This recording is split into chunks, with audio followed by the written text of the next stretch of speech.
Try this one more time with feeling.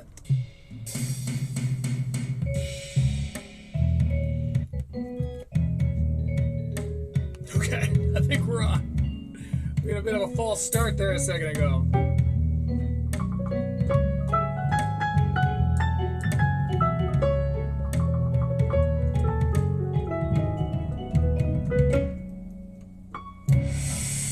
So, as I was just saying, I know what you're thinking. Jibbo, you're looking pretty tan. You're looking like you got sunburned a little bit. To it, I say, astute observation, my friend. Funny story, actually. As I said before, I was hanging out on the internet, like one does, and I get a Gmail from an account called Hassan. And it said to me, Jibbo, Critical Leaks, you gotta come to Cuba. We're doing a whole outreach thing. I'm that kind of guy. I was down. I said, Hassan, I'll come, but the only way I'm gonna show up is 5G internet, 5-star hotel, or there's no Jibbo. Well, of course they accommodated, and me and my fellow successful influencers, we did some outreach for Cuba. I showed up in chains and stuff. People were mad about it, but I'm back, my friends. I'm back to the God-fearing America. And I'm ready to review a comedy special. Gas. Last week we did some playing of Story Wars. We did a little play-along. It was like a Story Wars companion thing. A lot of fun. But it was a break from our usual form. So, to appease my many fan, we're going to go back to our original. We're getting back to our roots. And another thing you're probably noticing is that I'm not wearing my sunglasses. It's a little exclusive treat for now. This light is quite bright, as they say on Kill Tony, and I probably will end up changing into my shades. Fun foreshadowing for you. Capital shadowing. Anyway, today we are covering and reviewing the special known as Thief of Joy by none other than Gianmarco Soresi. Gianmarco Soresi we're covering today. Very popular friend of Stavros Halkias, which is where I first saw him. Notable leftist. In fact, and I'll probably go on to argue this point later, but I think he is one of the first examples of what I think we're going to coin the term of the left-wing grift. We'll get into that a little bit more as the show continues. But as is the usual here, we'll go find the comedian we're covering on some interview or some podcast. We found last week, or 2 weeks ago rather, that we don't like it when it's just them talking into a mic. They have a little too much control over their own image there, their own tone, and I genuinely prefer to hear someone else asking them questions and watching them, again, in more of an interview scenario. So, I type in Gianmarco Soresi and interview, and sure enough, this podcast with Adam Conover, who is a name I know, kind of a face I recognize, you know, he's one of those guys. I think he's been relatively successful in the comedy world. And you know what? Because that's what we do here, because I'm providing some educational content, let's figure out just who Adam Conover is and what he's famous for. Who is comedian Adam Conover? Adam Conover, born 82 or 83, apparently they don't know, is an American comedian, writer, television host, and actor, best known for creating and starring in the educational comedy series Adam Ruins Everything. Okay, so apparently Adam ruined the publicity for that show as well, because I've never heard of it. Thank you. Thank you. So let's go ahead and jump directly in. And full disclosure, I listened to the first like 10 or 15 seconds of this, and he has, at least from his perspective, what I consider to be some very interesting insight. Let's hear it from Adam. Hey there, welcome to Factually. I'm Adam Conover. Thank you so much for being on the show again. You know, I've been doing comedy for a couple decades now, unfortunately, and it's... Unfortunately. It's changed. Oh, I hate what I do. A lot. I would never listen to my own songs. In the time that I've been doing it. We have seen the death of cable television and the rise of social media, and with that, comedy itself has changed. You know, as a stand-up comic, that's one of the kinds of comedian I am, you used to be able to just put out a special every couple years and tour in the meantime, but now you have to constantly be posting new clips on social media. And he's right. That has changed pretty much everything. I've been here firsthand for the latter half of this, right? So that's how I became aware of many of these characters that we cover here. Is the podcasting, the constant need for exposure, and if you're a successful comedian, well, then the standard became have a podcast. And it's true for pretty much all influential people. But it's cool to hear a comedian talk about it firsthand, because we've even touched on that here at Critical Leaks. This is my shaker. I got it from Cuba, as we pronounce it down there. And pretty authentic. You can tell it's egg-shaped. And anytime I say the show's name, Critical Leaks, we're doing this today, because I went to a Cuban Ren Fair. Meantime, but now you have... It was very different than our Ren Fair. To constantly be posting new clips on social media that you don't get paid for just to promote your live appearances. They don't get paid for their clips? What? Exposure only? And that... Imagine. Has fundamentally changed the art form of stand-up comedy in some ways, because... Yeah, what he's obviously referring to, you're probably aware if you're watching this, is crowd work became huge. I mean, the podcasts aside, crowd work in the last few years became what you need to do as a comedian in order to start making traction. And we saw the people, it started, as it tends to, with people who were really, really good at the thing. And then there were people who were like, hey, that dude or that person who's really, really good at the thing is doing really, really well. Let's do the thing, even though I'm not really, really good at it. And it continues to sort of roll downhill from there. So, I mean, yeah, there's many applications about, you know, what he's saying is true in many ways. Fundamentally changed the art form of stand-up comedy in some ways, because now stand-up comics have to mold the material that they're doing to meet the demands of this new form of media. Yeah, he's using a lot of absolutes here, because I don't think everyone's done that. I think there are comics who have done that and have succeeded accordingly. Your Schultzes, your Reifs, you know, Stavros in his own way, you know, millionaire, Stavros Halkias, millionaire leftist who hates the rich, Stavros Halkias. That's another thing we're going to start talking about a little bit more here, because it's funny how he's very, like, redistribute the wealth. Yet I would love to see a list of the charities he's redistributing his wealth into. Stavros is rich as fuck, dude. Like, you can look up his numbers on Patreon. Sometime I will. I'll probably do a whole thing on him. And I enjoy him, you know. I like that he's like a woke guy's guy. He's got a good heart, but it's also about to implode, you know. Like, I like Stavros, don't get me wrong. But his hilarious redistribution of wealth tendencies that even are trained into his fans, because he does this call-in thing on Stavy World, where fans call in and they sort of ask, it's very Dr. Laura Schlesinger, Aruba, excuse me, bleep that. It's very Dr. Laura, where they call in looking for advice.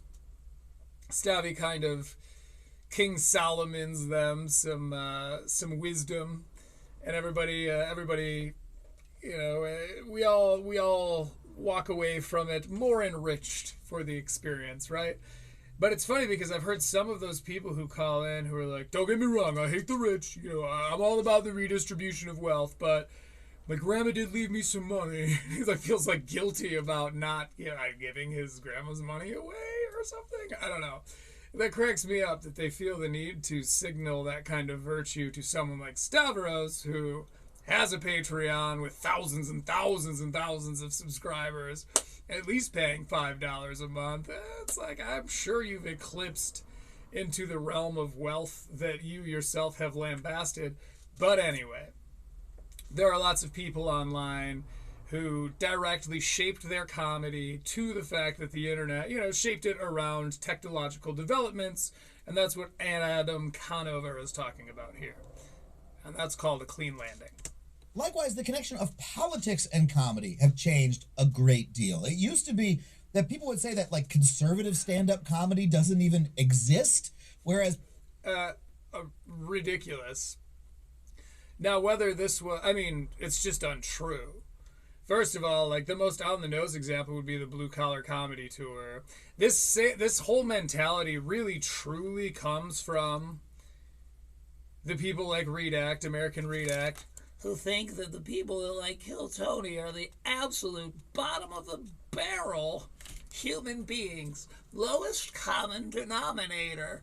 It's like, that is a little elitist, right? Like, there's working, you know what I mean? Like, people have different tastes, and I don't imagine that most of the blue-collar guys, whatever you may think Ron White's stances are, I don't think most of the blue-collar guys were particularly, liberal in their political leanings. To say that there's never been a conservative comedy movement before, Tim Allen, again, the list fucking abounds. It's a little, even Norm was a big fan of George W. Bush, like, outwardly, to the chagrin of many people who are probably, reciting these points. Again, it's weird that they're all being like, no, conservative comedy never really existed until Austin. Don't get me wrong, there's been a huge boom, and a big part of that is, like, the political, cultural kind of backswing from, I don't have to be the one to tell you, there was the woke, and then the woke met the wall, and, it's but conservative comedy, realistically has always existed. Even if you look back to like the 30s or 40s when it started or whatever, like, I bet a lot of those guys weren't, by your contemporary standards, very left-leaning, but I digress. As now, some of the biggest comedians in the country had the former president, now current president, on their podcast. I hope he goes on to be frank about this. It was two guys. It was two comedians in particular, and we know them. Let's just say it was Theo and Rogan that did that, and everyone's mad at them. And there's like the Marin thing, and like all the drama and Redact's points, and it's like, not to be here nor there about it, but like, we know who those guys are. You're talking about it like this is many of these comedians decided to have Vader on the podcast or whatever, but it's like, it was famously those two. Didn't Marin put it in his special? I haven't watched it yet. We'll probably watch it on here. And I no longer watch stand-up comedy specials unless it's for the show, I think my thoughts are that precious. And Hassan himself has corroborated that. We chilled in Cuba. It was fucking tight. Aston endorsed his run for the presidency, and that is, again, a big change in the role that comedy... But a bunch of money I was supposed to donate. Pocketed it, fuckers. They were all like, I'm hungry. And I was all like, yeah, me too, bro. I got 35 subscribers. He plays in the American landscape. Well, capitalism. One comedian who I've always really admired the way he handles both of those changes is Gianmarco Soresi. Let's go back. I was thinking my own thoughts here. Let's hear what his thoughts are. Big change in the role that comedy plays in the American landscape. Well, yeah. It's weird because I do, on the surface, agree with that. But also, I don't know if that's because, like, all of the influencers I watch have been regurgitating that point, and I veritably, I'm a baby bird. If enough people tell me, this is what you think, I'm like, oh, this is what I think. So I am, bro. And that's what everyone says, that it changed, the face of comedy forever. And Mark Maron, who I respect a lot, I watched the show Maron, and I've heard some episodes of WTF and all that. Like, respect the dude a lot. He very much seems to think so. Redact, of whom I'm a huge fan, is insistent upon it. So sure, maybe that's true. I mean, it's at least unprecedented, right? Like, it remains to be seen if it's changed it forever, but if the political rounds begin, if the standard for making your political rounds during your campaign season now becomes talk to comedy podcasters, then sure, it's changed it forever. I'll give him that. But it's, again, we used to platform them differently. I think it feels to me very much more a symptom of the cultural transition to this new technology than it does some egregious usurping of what comedy culture used to be. Because it's, again, there were always conservative comedians. They just didn't make it their identity. And I'm not saying, like, don't get me wrong, Rogan's saying things like underage people instead of kids for the Epstein victims and shit. Like, don't get me wrong, that's fucked up. But also, like, I think, I don't know. This may seem like a cop-out, but I'm way less inclined to like somebody more or less based on the way that they vote. I think that's fucking crazy. I think it's all right for that to spark some lively debate, like, why not? The discourse or whatever is the fucking American way, core democratic values and shit. It's like, but largely, like, I don't fucking care if this person voted for this person and you disagree with everything. That's part of the system. Anyway, so again, I digress. Let's go back. Endorsed his run for the presidency, and that is... And also, I very much am playing the devil's advocate here, and I know this is not a popular fact to bring up, but from what I understand, it is a fact, and at least Rogan apparently reached out to Kamala. Like, he reached out to the opposition as well. It was a puff piece, and he did massage the dude's balls on air the whole time. I'm not saying he was a hard-hitting journalist or anything like that. He, in essence, came on and was like, so how the heck are you, fella? Like, but also, from what I understand, he offered that to the opposing candidate. And that opposing candidate, frankly, probably, if dollars to donuts, we're distilling this down, didn't respect that particular voter base enough to be like, you're right, I should have some outreach to these people. So if nothing else, maybe that's a good example of a way that it has changed the way that comedy and politics interact forever. Maybe that's true, but I don't think that's what he means. Again, a big change in the role that comedy plays in the American landscape. I wish I felt more comfortable with gel. I need to start gelling. This guy's gelling. He's got it all kind of pulled back. He's got some kind of sort of a Tim Heidecker shade of hair. I've been watching a lot of On Cinema at the cinema, and so this Adam Conover guy seems a little bit like a Heidecker character. But excuse me, Jeff. Let's hear the guy out. Well, one comedian who I've always really admired the way he handles both of those changes is Gianmarco Soresi. He's on the show this week.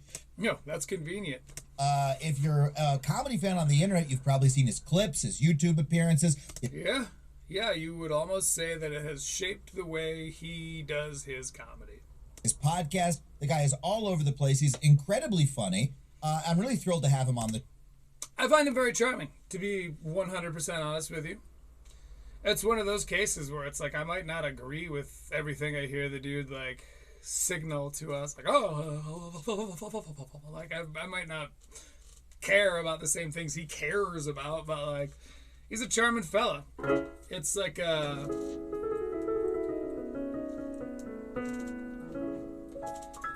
don't know. It's taking people at their personality rather than like, oh, you're extreme leftist political views, which you are constantly talking about. Great example here, someone who's always approached this in a respectable way, or whatever Adam just said.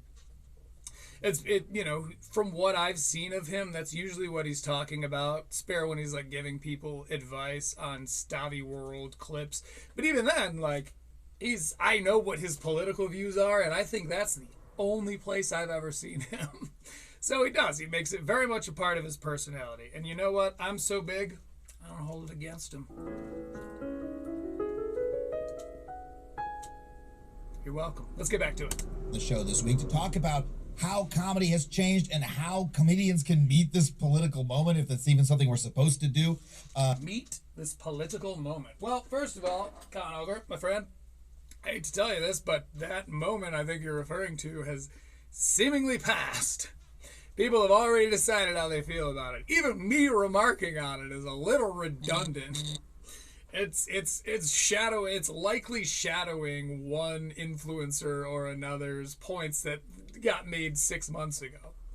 So let's hear how he thinks he should rise to meet this moment, which has in my opinion, long since passed. And how comedians can meet this political moment, if that's even something we're supposed to do, especially as regards, some other countries' devastating foreign wars / genocides. We're going to get into it before we... Okay. That was a huge jump, right? What did he go from? Moment, if that's even something we're supposed to... So how comedians are supposed to meet this moment, which I assume is like the crux of comedy and politics. If we want, for the sake of the argument, let's say that that's what's happening. I imagine that's what he's talking about. To do, especially as... Again, he's been in the industry 20 years. I have a pedestrian surface level knowledge on all of this. I'm just spatting my opinions as I am wont to do. Comedians can meet this political moment, if that's even something we're supposed to do.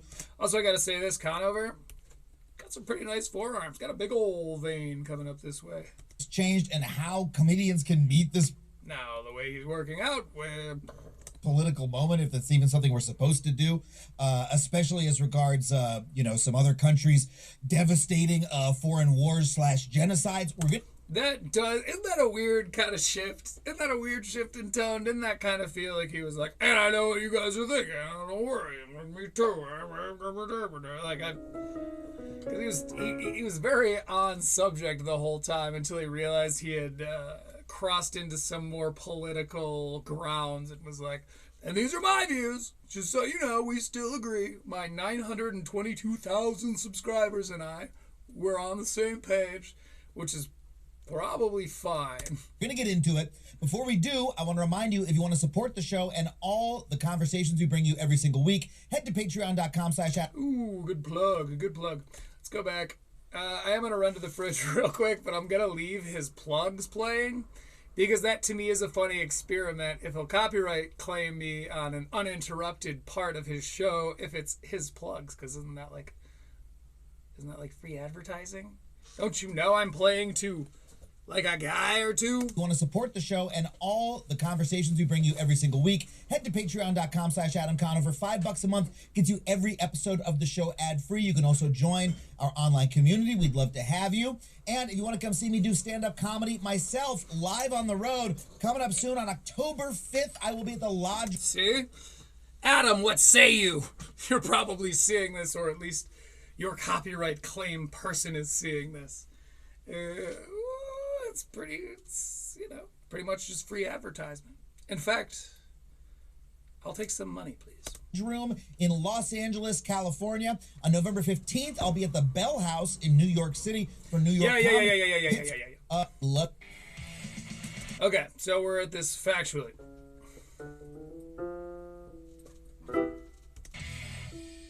Well, thanks for being on the show. I was play along with it. Good I thought we were about to do a whole theme song. I was going to be like fucking...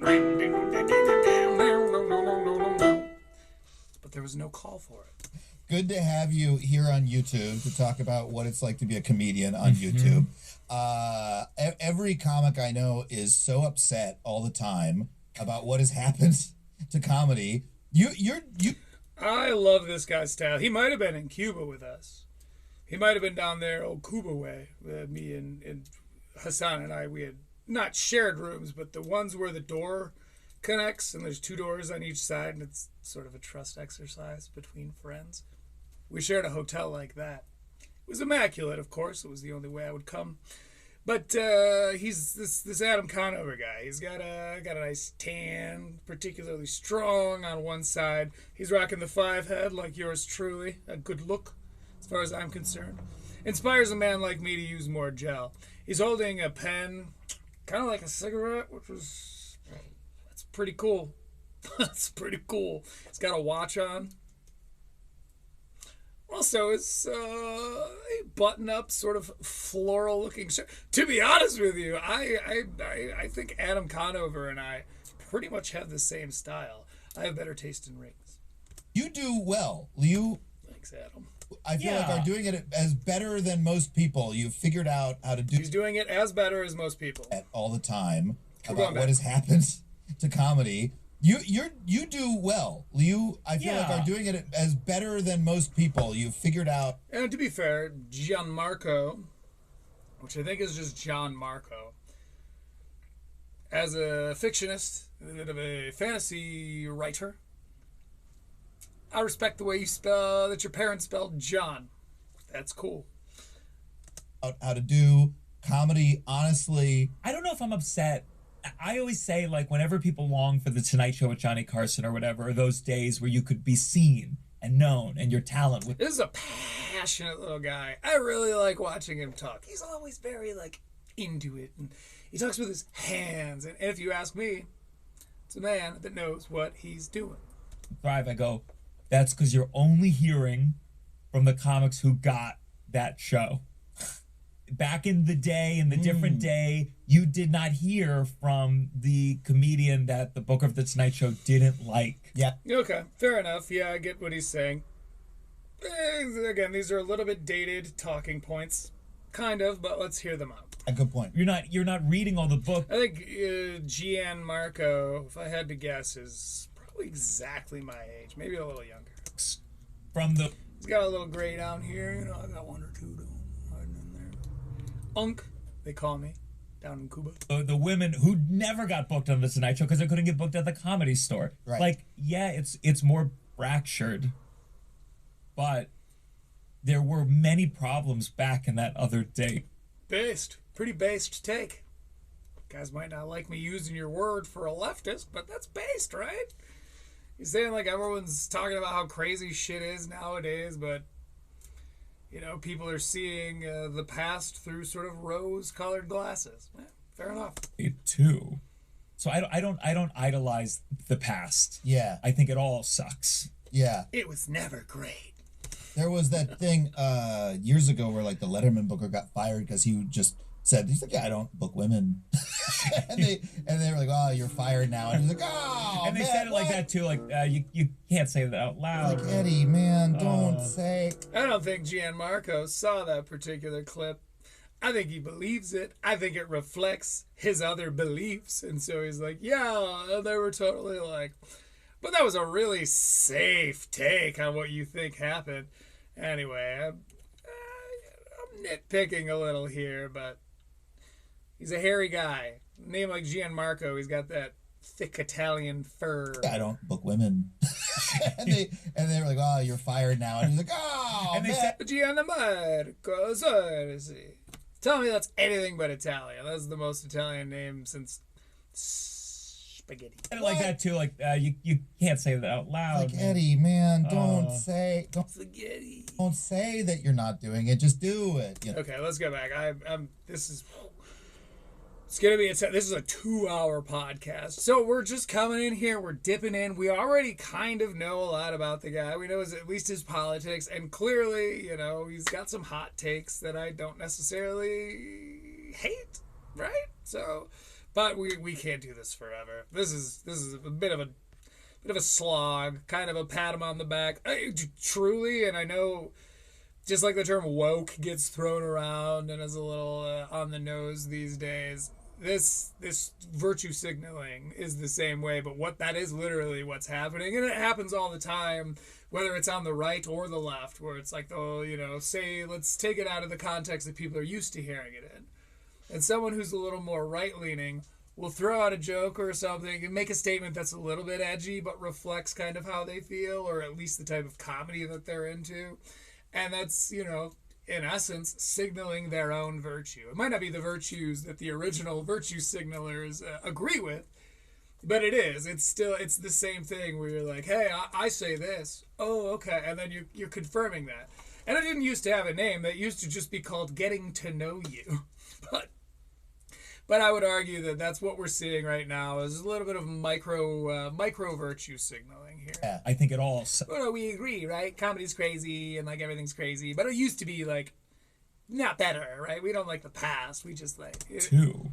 So I don't idolize the past. Yeah. I think it all sucks. Yeah. I think it all sucks.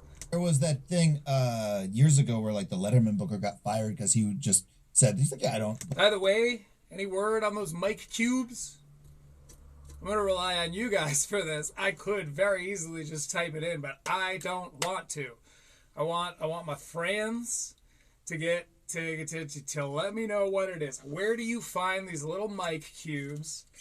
The little things that go on the square part of your mic?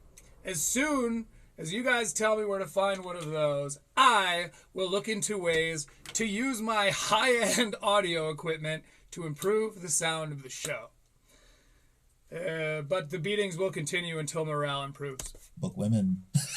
and they were like, oh, you're fired now. And he's like, oh, And they man. said it like I saw that on a shirt in Cuba. that too. Like you can't say that out loud. Like, Eddie, man, don't I flew private say, on Hassan's jet. don't I got this from his cooler. He doesn't know I took it. say that you're not doing it. Just do it, Yeah, no, I absolutely. And But, share and share alike. Isn't that what they say over there? look, the industry's full of people who want to stand. They want to like set up a gate and stand by it and like let people in Are you guys literally redefining the gatekeeper? You could have just said, anyway. or not, you know, and The industry is full of people who stand by the gate and sort of tend to it. Keep it, you might say. like set up a gate and stand by it and like let people in or not, you know, and that there will always be injustice in that. Why does this feel like it's from 2018 or 16? Like, this is so weird.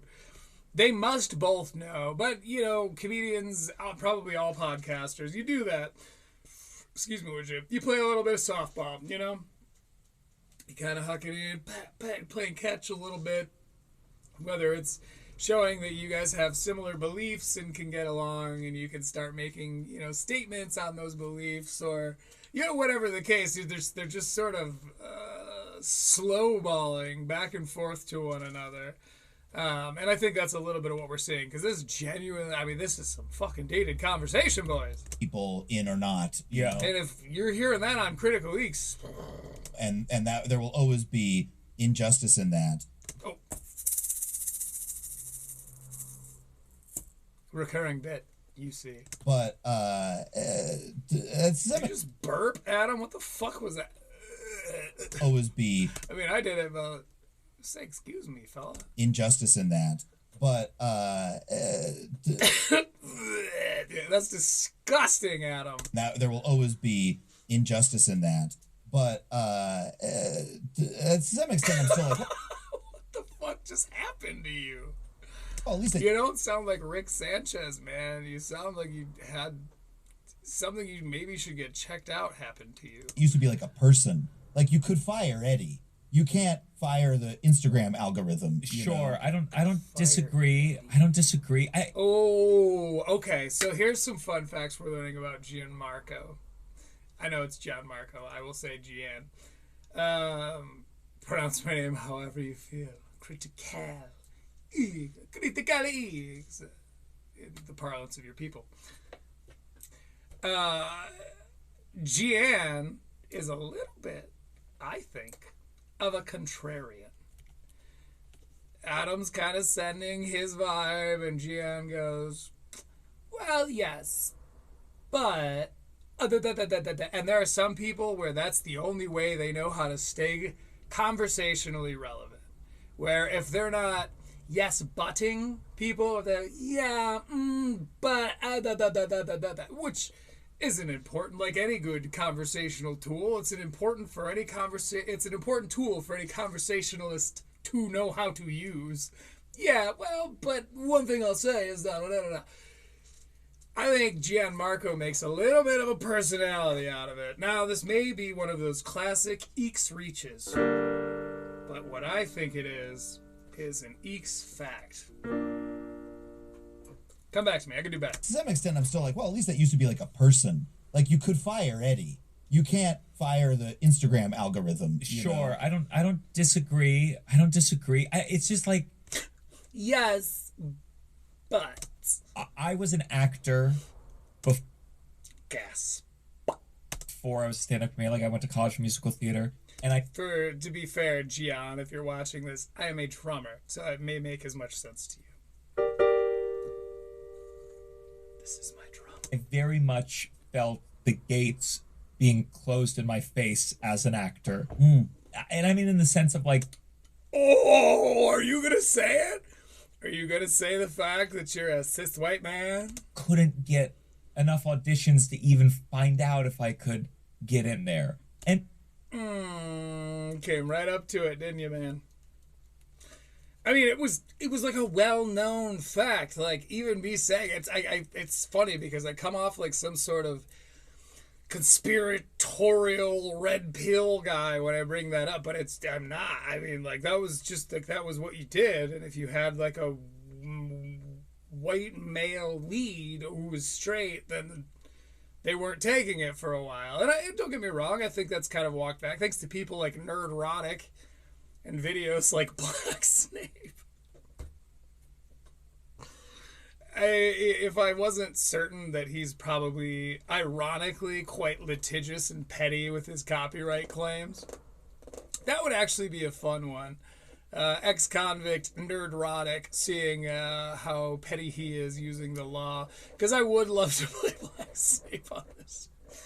Anyway, due to, I think because there are people who are very vocal about it, and they made people have made entire careers out of being the guy who points that out to the internet. And people hate them, but then the new right, and that's where, if you're not familiar, you probably are, but that's where the term, like, the right-wing grift sort of was born, was in this last, 2 years or so, due to backlash against woke culture and blah, blah, blah, blah, blah.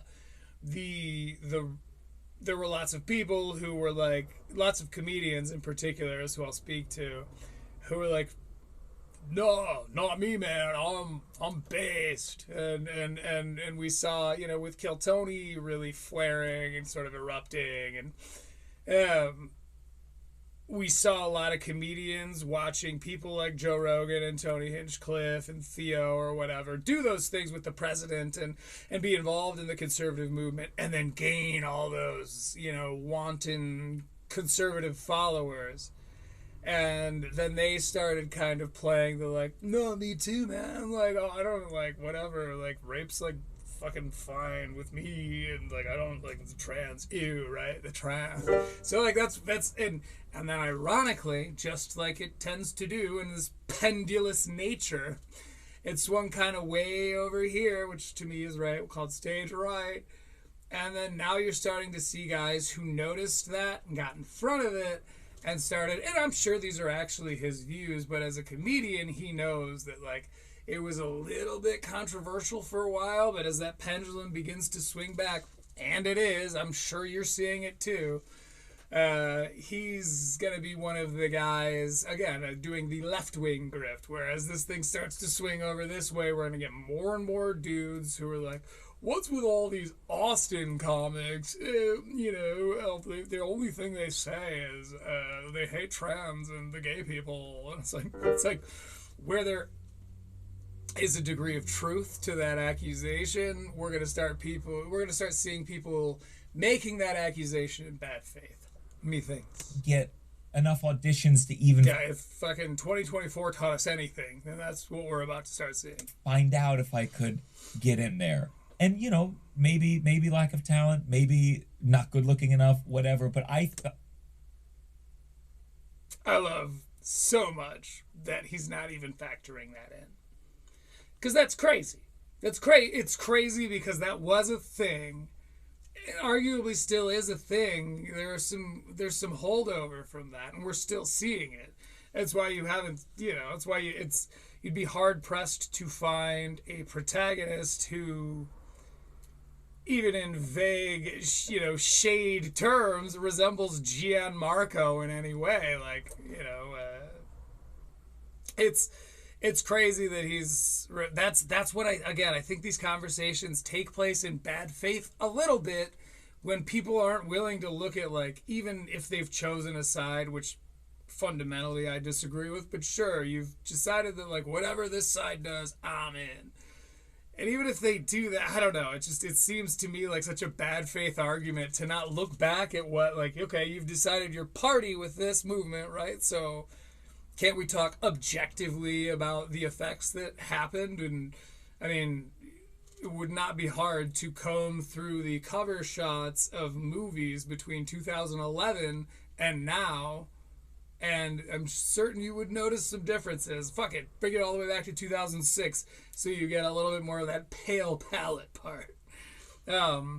Whether it's for bad or for good, I'm not here to make that statement. All I'm saying is that it very factually and measurably happened.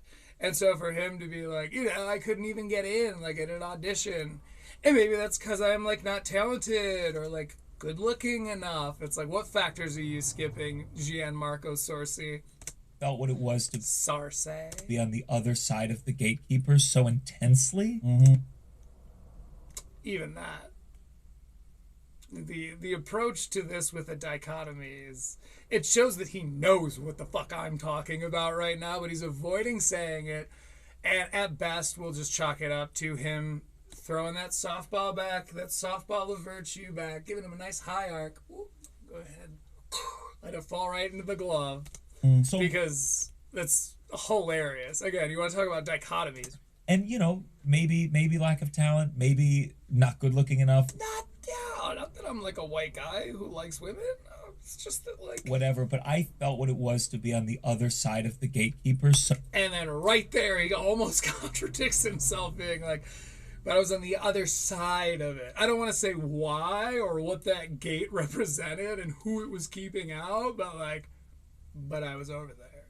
It's you're veritably coming out and saying what I just said. It's just not going to look good to your fellow leftist friends. And I get that. That can be a scary thing to do.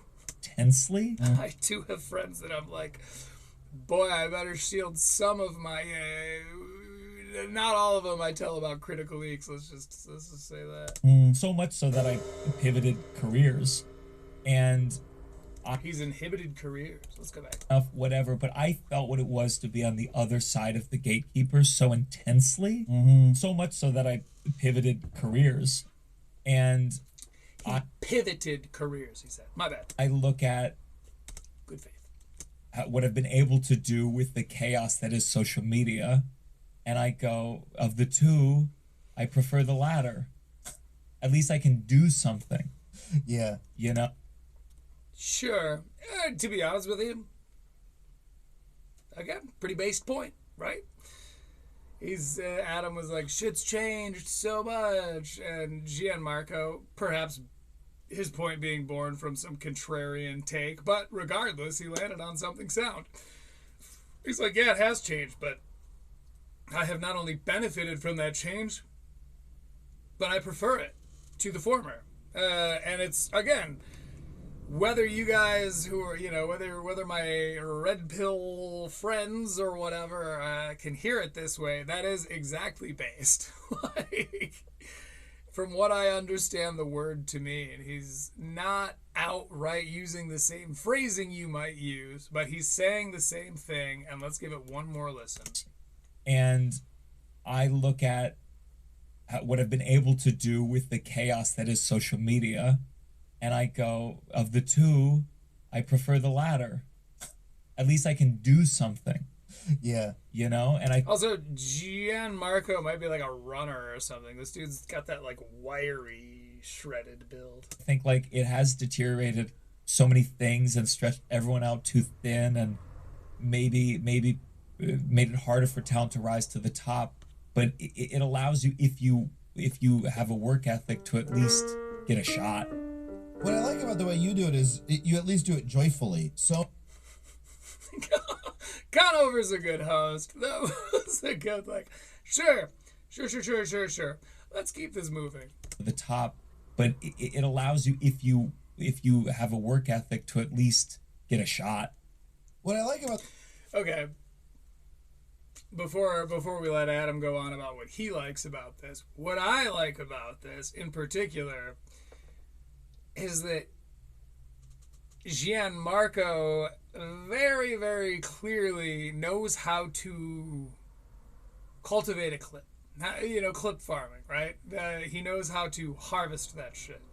He knows how to say what he's saying in a succinct bit, and then when he's finished just hitting it out of the park, he kind of just makes a look, and that's the end of the clip. it's honestly impressive, because this is, at least he's forward facing about his approach to all of this. the way you do it is you at least do it joyfully. So many comics who are putting stuff on social media, it's like someone is holding a gun to their head and forcing them to do a front-facing camera video. Yep. Maybe that's true. I'm not an Instagram guy. I was never one of those cool kids, never one of those clean folk. I stayed the hell off the internet for a lot of years. And then right around pandemia, started kind of getting on YouTube, and that sort of leads us to today. Fell into the right algorithmic holes to eventually feel so confident in what I've learned that I talk about it for 4 hours at a time. Yeah. Yeah. And it's a bummer, and they really are going, I wish I could just do. Oh, anyway, so what he was saying is that I guess on Instagram there are a lot of comedians who approach their like consistent posting or their internet game playing as they tend to resent it, and he respects that Gianmarco seemingly likes it. Let's hear the yes but that Gianmarco gives. I do like it, but what I think is Stand up, or I wish I could, or I wish I didn't have what to. the fuck else is he gonna say, to be fair to him? What else is he gonna say? Thank you. Bummer, and they really are going, I wish I could just do stand up, or I wish I could, or I wish I didn't have to like produce these clips. You at least look like you've found a way to do it where you're having fun doing it. Yeah, I think it's just like, This is the yes. Now here comes the but. I liked in the beginning, like I liked editing clips. I enjoy, there's some kind of I knew it. Again, he's got that. He has that rhythm down. He knows the cadence at which to speak. And I truly believe that when he's taking a pause, he knows he's going to cut that out in post. I respect it. flow state that I would enter with editing, and getting a little bite-sized morsel of a crowd work clip or whatever, or having a sudden thought and wanting people I to. love your humble phrasing here. A little bite-sized morsel of a crowd work clip. What the fuck? Yo, we get it. You're cute, man. You're cute. There's some kind of He's gentle. flow state that I would He's like a brilliant baby bird. enter with editing, and getting a little bite-sized morsel of a crowd work Just puked into my tiny beak. clip or whatever, or having a sudden thought and wanting people to see it. So I definitely tapped into what I liked.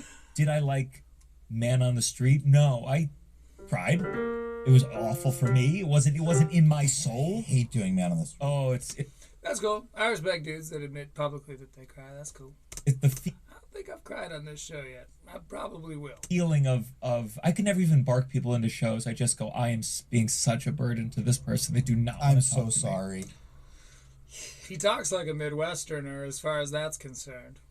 That's some shit, man. Like, you want to talk, people say they get like Catholic guilt or whatever. I would put forth a very comparable affliction, but it's that Midwest guilt. That, like, if I don't hold the door for this person who's probably a little too far away from the door for this to be, like, smooth of me.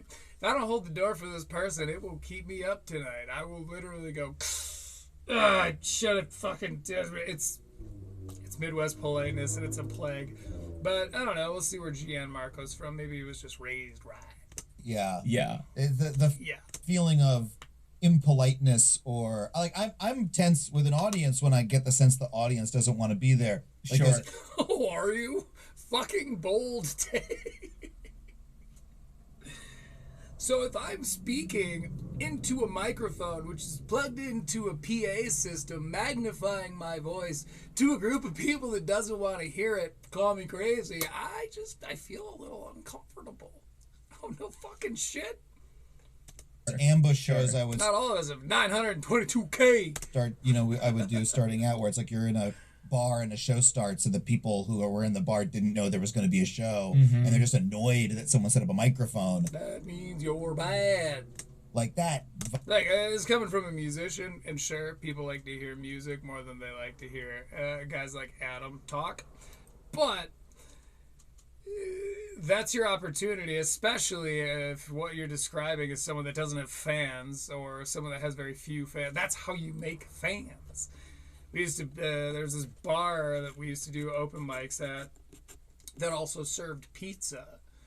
And I would play to an almost empty room except for my band, the other 2 or 3 musicians and bands that were there, and the bartender.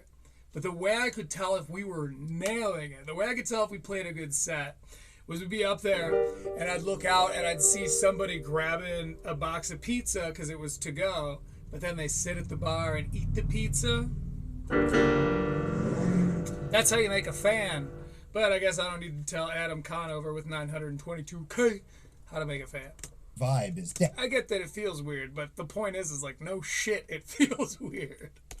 Starting out where it's like you're in a bar and a show starts and the people who were in the bar didn't know there was going to be a show, and they're just annoyed that someone set up a microphone. Like that vibe is death. It's a terrible feeling. Yeah. But I found Yes, but I love this go-to. I love this little guy. And I know that I start a lot of my reviews out that way, falling in love with these fellas, going, well, I don't know what to think about this dude, and then I hear him talking, I'm like, well, he's actually kind of awesome. I don't know what his comedy's like. We'll see in a little bit. We're just about to jump into the special. And for the record, when we're about halfway through the special, we will be doing a hallowed reading from the autobiography written by Corey Feldman, known as Choreography. I will not be remarking upon it. I will not be making any commentary. I will be reading, word for word, in a serious tone, to some Bard Fox music, every word of this book to you. And we're only that far into it. So like and subscribe. Like that. My vibe shaker. is death. it's a terrible feeling. Yeah. But I found what I liked, I don't know, I have a lot of friends and friends Nothing. who've been Fine. working together for a decade or so, and they hated social media in the beginning. And Again, God, I know. We all know this. We're still probably seeing some people, like, this isn't that long ago. He's talking about the phenomenon of social media and comedy. He's talking about it like this happened 20 years ago. It did not. What he's referring to, probably specifically in his career, is within the last 10 years, probably the last 5. Anyway, let's hear them talk about this as though they are historians and just uncovered the fact that social media changed entertainment. Gasp. And I to me, if I'm being like harsh, I go, that's like saying you hate email. It's like, Oh my god. How do you feel about AI, dickhead? Like, wouldn't that be the same thing? Like, isn't that just like, if I have a MIDI and it's the sound of a trumpet, like, isn't that putting a trumpet player out of work? And I'm like, blah, blah, blah. Like, that's the point he's making. He just doesn't know it yet. He just hasn't gone that far down the line. That, like, well, isn't that describing exactly what AI does. Is makes it easier for me to have a trumpet player at the expense of a trumpet player not getting paid. Isn't that true about the animation or the writing or the music? Like what he's describing is pro AI. He's just hasn't gotten that far. To me, if I'm being like harsh, I go, that's like saying you hate email. It's like but things change, and like even though it's put a ton of people out of work and it's changed the whole face of our society, like it's a net gain. But also, I promise you, he is anti-AI. Fine. I'm not pro-AI. I'm just pro calling out contradiction. But then you need to readjust what you're expecting out of life. I love that laugh. First of all, very fake laugh. We're going to go back for it. Don't worry. But I love that laugh was pretty much like, I was not expecting you to be making all these points, kind of making me look like a bitch here. Because that's sort of the problem with the yes, but approach to conversation is at all times you are pushing yourself up using other people. The points of other people. Yeah, sure, good point. But what I will say is that blah, blah, blah, blah. I do it all the time. It's just that's what it's a subtle way, whether Gianmarco, and I think he knows, but whether he knows it or not, it's how you mog a man. In the looks-maxing community, mogging is pretty much alpha mailing. It came from the term amog, which was alpha male of the group. Now, if you're curious about my looks-maxing content, check out Critical Leaks Looks-Max. That's like saying you hate email. It's like, that's fine, but then you need to readjust what you're expecting out of life. Mm-hmm. If you don't want to participate, if you want to be. Have you ever seen the Twitter/X account, this you, ? I feel like this you, ? could have a field day on people making points like this and then going, AI is poison to the industry. Now that their jobs are threatened, now that it's them on the line, I feel like, I promise if this guy has it, probably more likely a Blue Sky account, but like, I imagine you could get on his Blue Sky and hear him talking about AI and then post this and be like, is this you, dog? Like, what? Yeah. Again, he probably hasn't thought it through. I'd love to be wrong about this. Show me a clip. Hit me up in the comments. Show me a clip of Gianmarco Soresi being actually brave and being pro AI in this day and age. And I'll eat my words. I'll do it in front of all of you. I'll gag on them for you, you sick fucks. But you're not going to. I am certain if I've properly clocked the virtue he has been signaling to me, then I'm certain he's anti-AI. And that's hilarious because all of these points could be made in the favor of artificial intelligence. Fine, but then you need to. That's fine. If you don't want to accept it, that's fine. But then you need to readjust what you're expecting out of life. Mm-hmm. If you don't want to participate, if you want to be Amish, don't expect to travel faster than other people. This you? That's for the clip. Like I learned it from watching you, Gianmarco. Have to you make the best rains. I don't know. I mean, I do feel that way sometimes where I'm like, look, if you were on TV in the 70s. What we're going to do is continue to listen to the periphery of this conversation. But then I think we've learned enough and we're going to jump in. I just want to see if either of these guys has the self-awareness to know that they're accidentally talking about AI. Excuse me. Sometimes where I'm like, look, if you were on, TV in the 70s, you were doing... as a person... Did he burp again? Dude, you make some fucking gross noises, bro. TV in the 70s. You do this on stage? 70s, you were doing... Hey, listen, wait, here comes... as a person who... You're fucking gross, Conover. Makes what goes on the media platform, all you can do is try to feed the beast, Mm-hmm. That's all, like, what George Carlin was doing when he was Yeah, going man, it's Nuremberg. We were just doing our jobs. on, How are we supposed to exercise critical thought and then go against what everyone else was doing? daytime Google it. variety shows over and over again, developing an act for that. And that's what we're doing now. This is media. You know, if your dream is to be someone who performs in the media, then that's the media that exists. Yeah. Give me a sec. I'm willing to bet that it's me. Because when I was down old Cuba way, I got a little sunburnt, as you can see. Look at that. Oh! Got a little sunburnt down in Cuba when me and Hassan were hanging out, palling around like we do. In this case, for a good cause, we were palling around. And I think I might have cooked my brain a little bit, because I don't believe that someone like Adam Conover, with 922,000 subscribers, could be blurting out absolute nonsense like this in the first 10 minutes of his very famous podcast with over 10,000 likes. I think it's probably me, not Adam. How could it be me?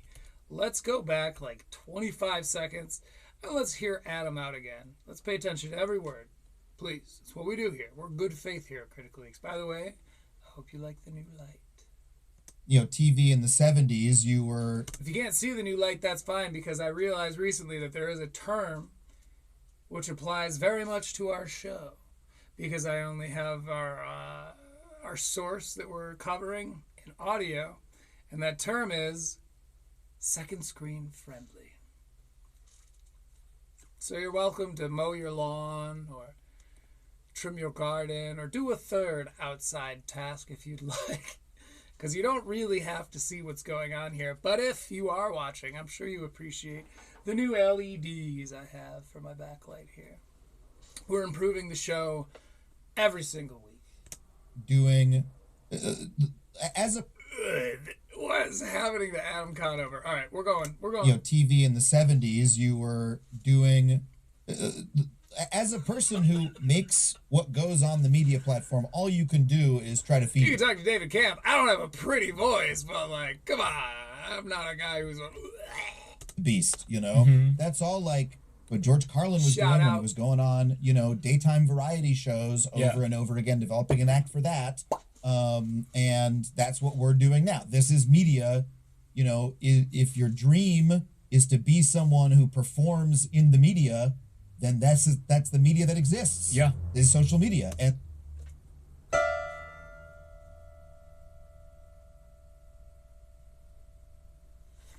I don't know what the fuck he's talking about.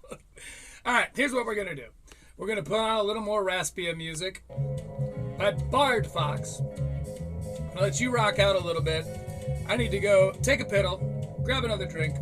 Then we're going to jump on in to Gianmarco Soresi's Thief of Joy. Enjoy my new light. Our new light.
right. Let's hear what Gianmarco has to say about all this, shall we?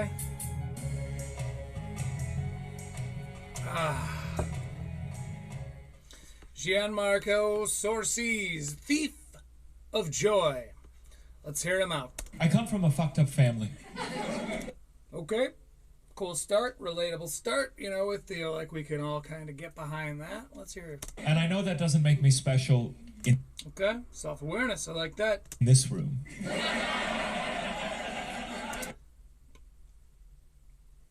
Now, you may feel like I'm reaching here, but that is a uniquely well-crafted first line. This might be a good special. That's a great opener. I come from a fucked up family. Right, because everyone's like, yeah, we all do. And I know that doesn't make me special It's like, oh, he's right. Okay, he's on it. in this room. Oh, specific to us. We like that.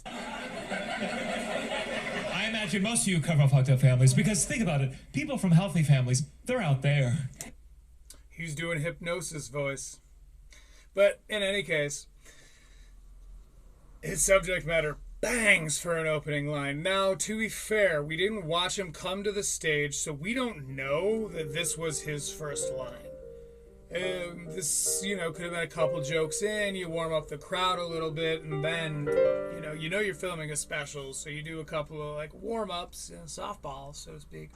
But then, you hit him with that. Honestly, regardless, it's great taste. Yeah, he's got 1.37 million subscribers. So, he's doing all right, and you can kind of see why from those first 15 words.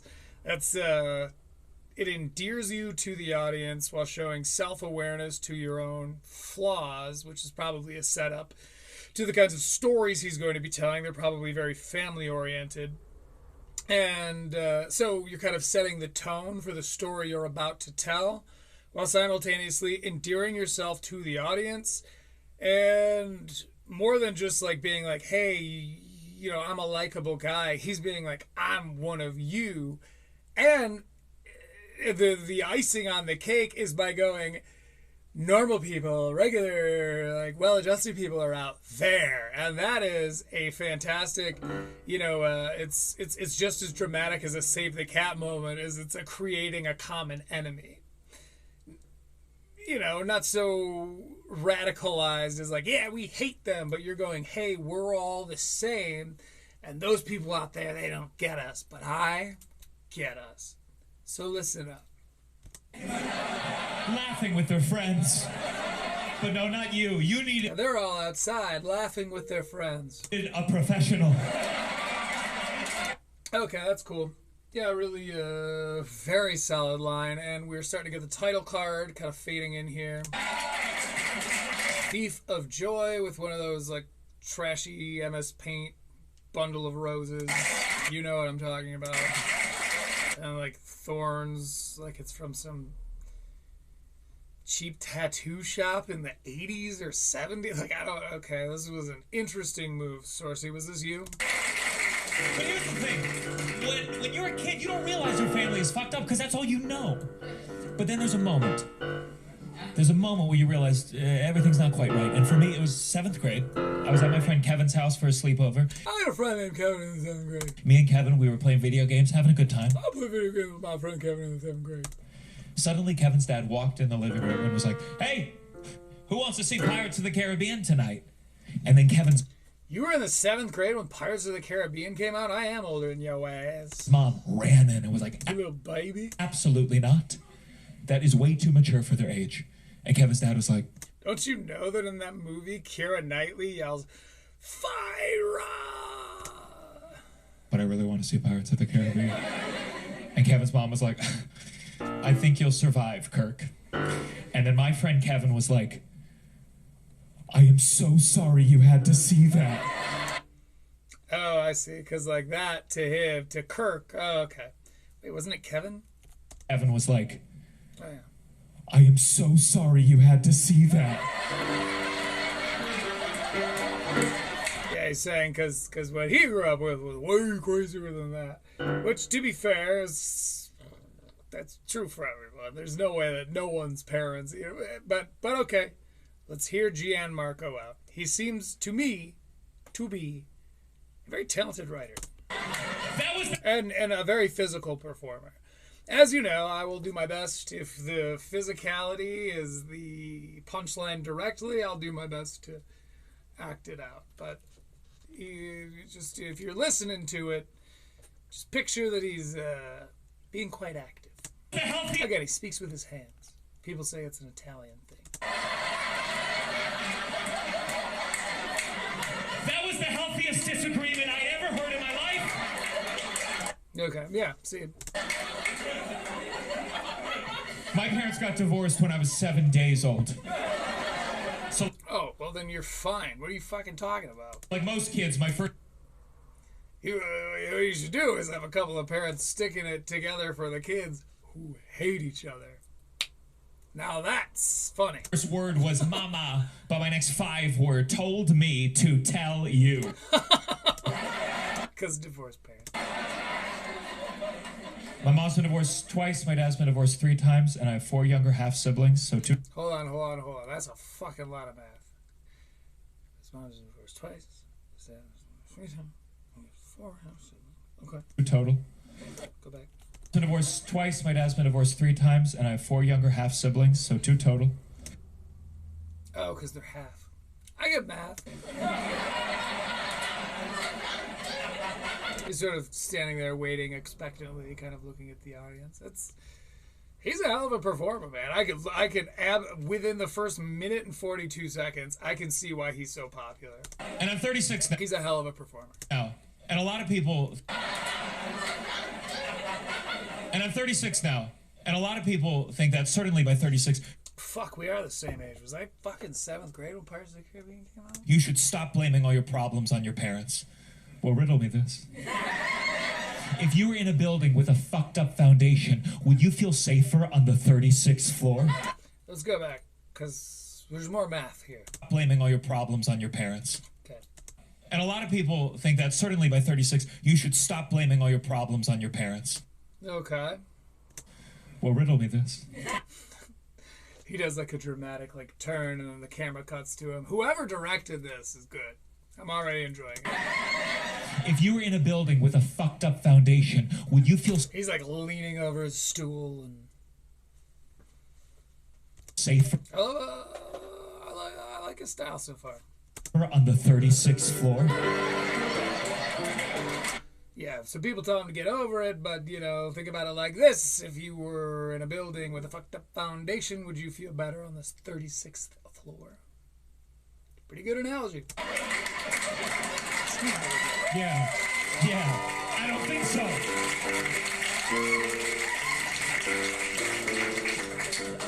I had dinner last month with my ex-stepdad. There's not a convenient name for that relationship because it shouldn't exist. It's a pretty trad point of view, isn't it? But assuming you're either anti-marriage entirely as an institution, or you think that people should just stick together forever. I'm nitpicking, but it is interesting to find these holes here. I had dinner last month with my ex-stepdad. He had dinner with his ex-stepdad. There's not a convenient name for that relationship It's ex-stepdad, but sure. because it shouldn't exist. Because women should stay married. I don't know what's better, former stepdad, the dad who stepped down. The dad who stepped down is funny. I'm sure there's a German word for a man who used to fuck my mom. That's a classic meme format. In fact, I'm prone to leaning on it myself, being like, oh, I'm pretty sure there's a word for that in German. In fact, I've probably unironically made that joke here. Look, we're learning. The only reason we still spend time together is because he pays for every meal, which technically makes him my sugar daddy, if anything.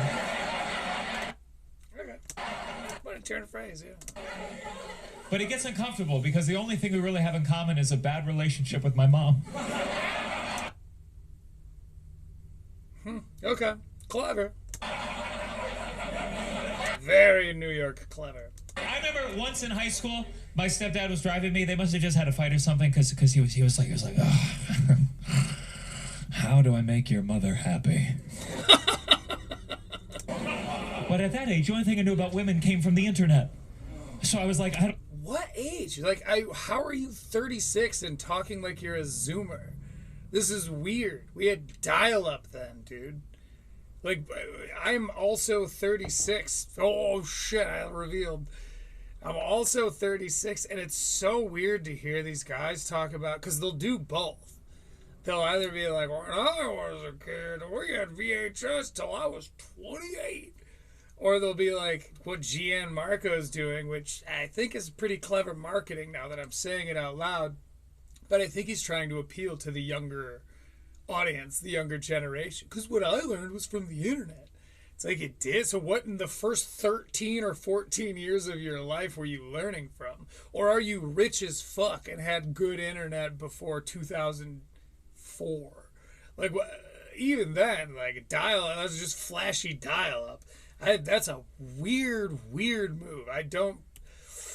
That's denting your credibility in my eyes, Soresi. And I know you don't want to do that. Because he was like, oh, how do I make your mother happy? It's really funny. But then... But at that age, the only thing I knew about women came from the internet. Does he specify his age? Because I... It's uncomfortable because the only thing we really have in common is a bad relationship with my mom. Right, classic, huh? Once in high school, in high school. Okay, so we'll say, if we're being gracious, he's probably, because he needs a ride, so he's probably not 16 yet, so we'll say 14 or 15. But at no point when I was 14 or 15 could I have said that I learned everything I know from the internet, or like anything I know from relationships or whatever he specifies. Ever. Like, I would say, like, if he was talking about, like, other habits that may have formed on the internet early on, sure. But, like, all you learned about relationships was on the fucking internet, and what he's describing right now for my younger audience is the year 2004. Like, if he's in high school but he can't drive yet, he's either 14 or 15, which means he was born in the year probably 1990, which means, do the math here.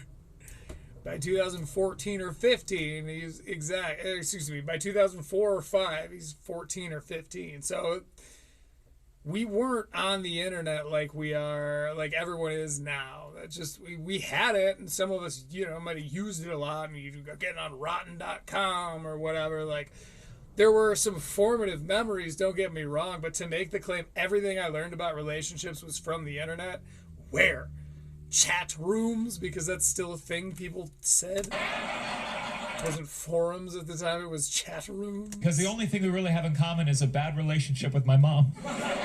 Again, that seems like a nitpick, but I think it's indicative of a little bit of a passive dishonesty with his younger audience. That has to be what I'm seeing here. Because he does. I don't know if he dyes his beard or what, I know I do. I dye all of this. I make sure eyebrows too. Otherwise, I'd be jet white. But I don't know if he's... Because he's playing young. He says 36, which is cool. I respect that he's honest about his age. Apparently I am too now. But I feel like a misrepresentation of the way that we were raised. You lying, Soresi. Put your glasses on. I remember once in high school, my stepdad was driving me. They must have just had a fight or something because he was like, oh, how do I make your mother happy? What? He's a good actor, though. I'll give him that. You can tell he's a theater guy. Because when he just passively did that character, his entire face was playing that character. I'll give him that. At that age, he might be a liar, but he's a good actor. Hey, wait. The only thing I knew about women came from the internet. So I was like... The only thing he learned about women came from the internet. That's... We'll see. That might void the things I was just saying. I don't know. Have you tried spelling the alphabet with your tongue? Again, were you on a chat room with some, like, because if that's the case, then you probably have some way better material than this, like, my mom and her boyfriend stuff. But we'll see. Let's just let him go. I added 6 years to that marriage. He added 6 years to that marriage by saying it. I'll say it for you, dude. Gross.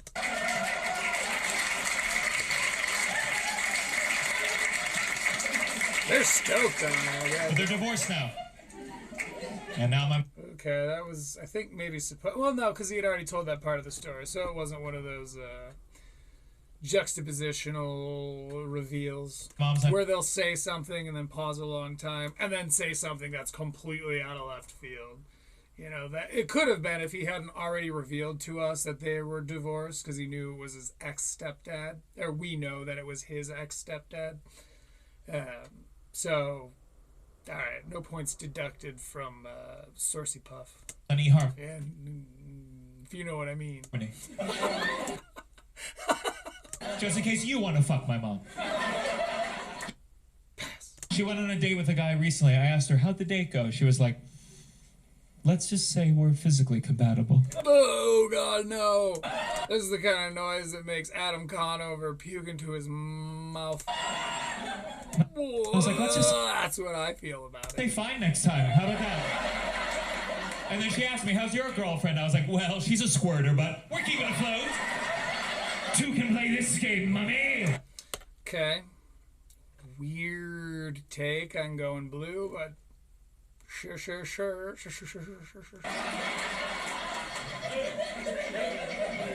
My mom will only date men that are older than her, so she is swiftly running out of options. Funny joke.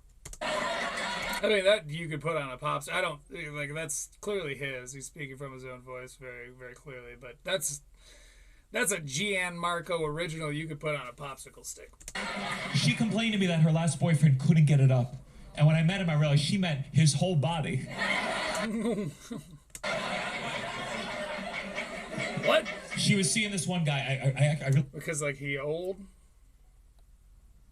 My mom be fucking old people jokes. All right, Gian. I really like this guy because he had a lot of money. I guess he was the original driver for the trolley problem. Maybe your point is that no one knows what that is, but I don't think anyone fucking knows what that is, man. And the breakup's been very complicated because they adopted a dog together. This cute little dog named Reggie. And my mom told me they've decided that they're going to try shared custody of the dog. And I told her. I said, I'm sure Reggie... This whole time, by the way, he's like, and I told her. Like, he's very exaggerated with his physical movements. And as we have learned in previous levels, I'm a fan of that. You would prefer to be put down? I'm like a dog. You see the motion, I go like, this seems like what we're doing is fun. I like this. You keep moving around like people don't tend to. But she said no. She said they're doing it for him. My mom. No, they're doing it for him. He's very, very animate. Said she noticed, which is like animated, but cooler. Whenever she brought new men back to the apartment from the big views with adamant. Okay. From dates or whatever, she noticed that Reggie would like to get really anxious and uncomfortable, and so now she only goes on dates when Reggie is at his dad's house. And I was like, oh, if only I'd been a Pomeranian.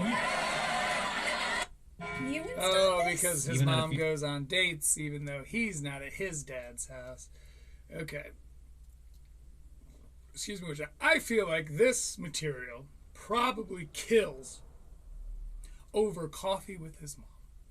And to wit, his mom has some pretty good taste. You know, this isn't unfunny at all. But it is very his mom specific. Oh, if only I'd been a Pomeranian.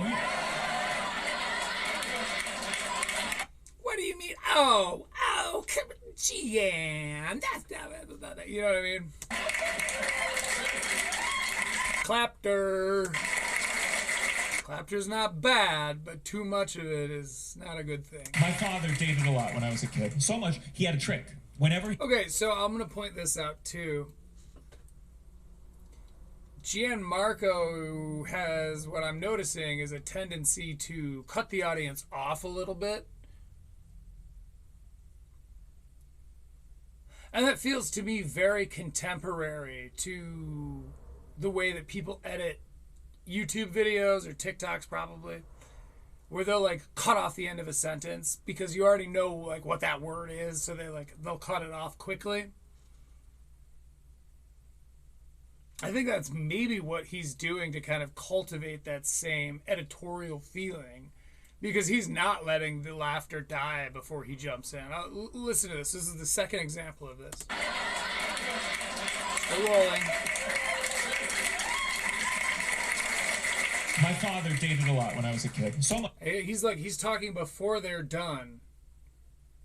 And don't get me wrong, we're currently working with a differential of like maybe a full second. But the fact he's done it twice now. Trust your percussionist buddy. He's cutting in a little earlier than most people tend to do. I think it's stylistic. I don't know if I like it or not yet, but I think it's stylistic. my father dated a lot when I was a kid. So much, he had a trick. Whenever he brought a new woman into my life, first he'd go to CVS, he'd buy a shitload of candy, he would give it to the woman, and then she would give it to me, so I'd automatically trust her. You know, like a pedophile. Okay, I wondered if he was going there. Cool, right on, funny. And it worked. I still get Okay, right on. overly attached to women every Halloween. Still gets overly attached because they give him candy. But that never It's cute. It's a cute joke. relationship would end because my dad would cheat. He believed in what would now be called non-ethical non-monogamy. We didn't use those terms back then. Instead, he said, "She just went crazy, son." Starting to sort of explain a lot, but let's move on. My father got remarried when I was a kid, and I was very close with my stepmom. Of course, we were so close in age. And We were so close in age. He really is quite animated.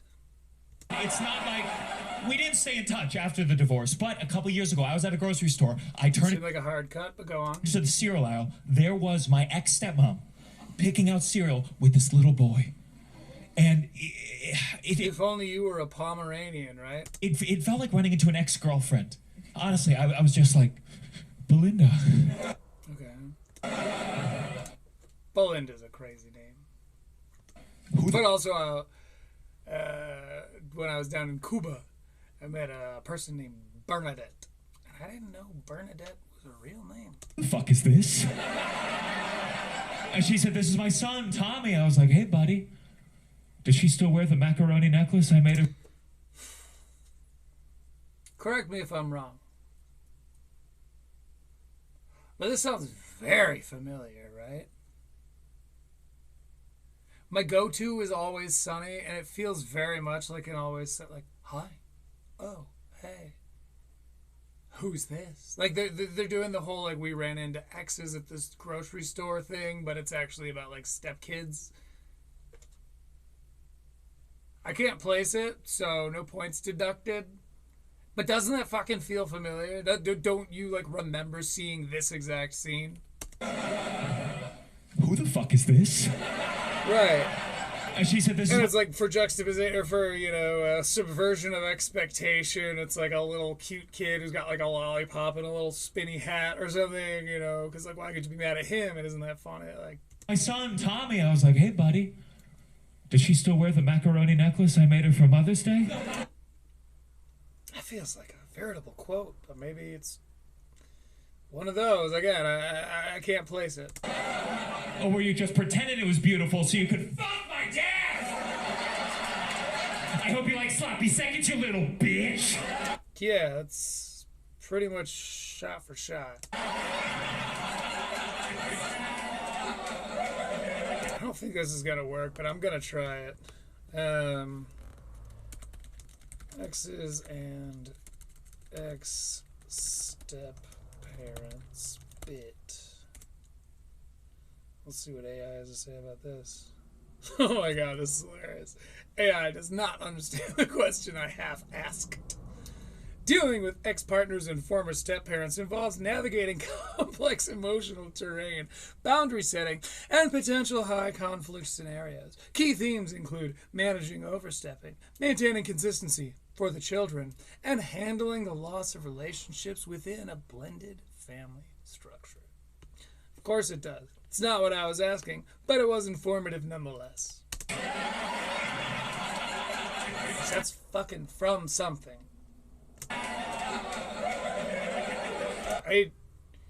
It might even just be like Charlie and Frank from Always Sunny. Like, who's this? Oh, this is yeah. Maybe I'm kind of conflating the two concepts, but this just seems so familiar to me. I hope you like sloppy seconds, you little bitch. Yeah, because Charlie like freaks out in the story. There are parallels. If nothing else, there are parallels.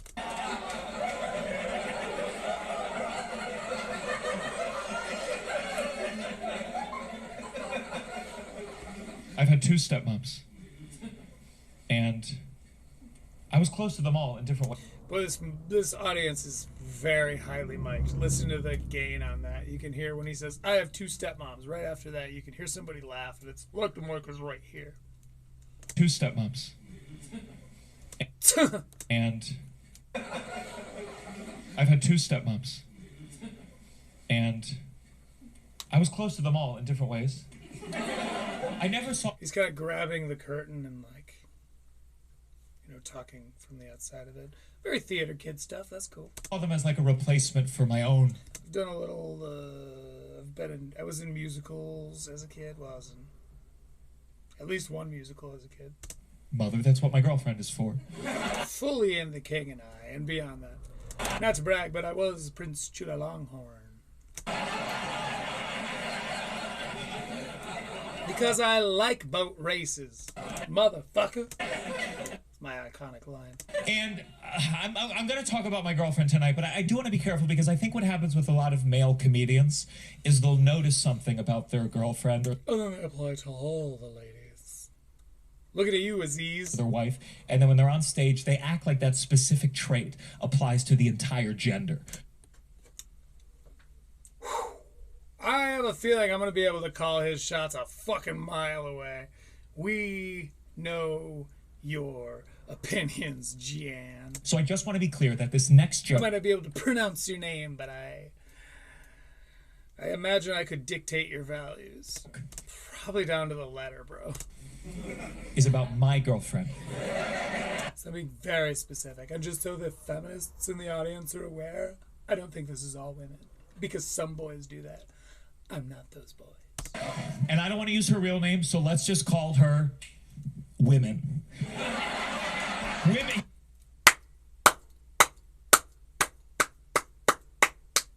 Really funny. Didn't think that's where you were going with it, man. Damn, Gianmarco. That's fucking very self-aware. Very, very funny.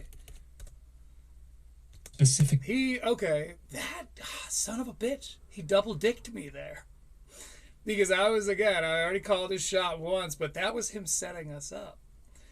And he's like, I'm going to go ahead and virtue signal a little more, and I'm going to virtue signal like, to the point where I don't want to say your name. Let's just say it's Women. That's really, really funny. And it trods a complicated line. I'm impressed. Good on you, Gian. They'll notice something about their girlfriend or their wife, and then when they're on stage, they act like that specific trait applies to the entire gender. So I just want to be clear that this next joke is about my girlfriend. And I don't want to use her real name, so let's just call her Women. That's a fucking great joke. Women, hear me out, please, please. And he knows, and like that's the cool thing is like he knows he has a very left-leaning audience, and so they're maybe not about that like outrage, brand of comedy, and it's cool that he knows that and still flirts with that line because that is the kind of danger that James Donald Forbes McCann pretends to play with, and it is pretending. James, it's not how it actually is, mate. I do sound like I'm doing Steve Irwin from South Park, but not inaccurate, so to speak. This is the kind of thing that James Donald Forbes McCann pretends to do, where he's like, "Oh, wouldn't it be crazy if I talked about this? Well, guess what? I'm going to talk vaguely about it, but not ever really talk about it." It's like, it's frustrating for me to watch, because he does that trick and then people eat it the fuck up. And I didn't listen to that video of him playing organ, but I probably should. Because if, this shouldn't be the case, but as a musician, if he's good at organ, well, I like him more. Excuse me, would you? Anyway, Gianmarco Soresi knew that this was going to not piss his audience off, but maybe begin to ruffle some feathers, and that's why he's doing the, like, hear me out hands right now. But let's accordingly listen to him. Women, hear me out, please, please. Please. Women are Jewish, and mine is no exception to the rule.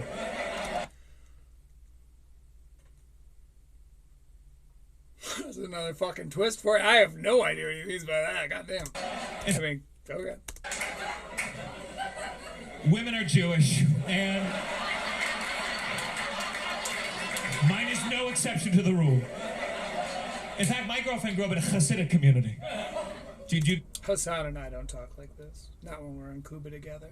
Do you know Hasids? There's I wanted him to hold hands, but he wasn't into it. a lot in New York with the hats and the sideburns. They're always on the train reading the Torah.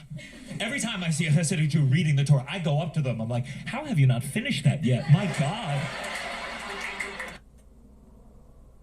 Okay. Please get to the end before you buy the costume. You look insane.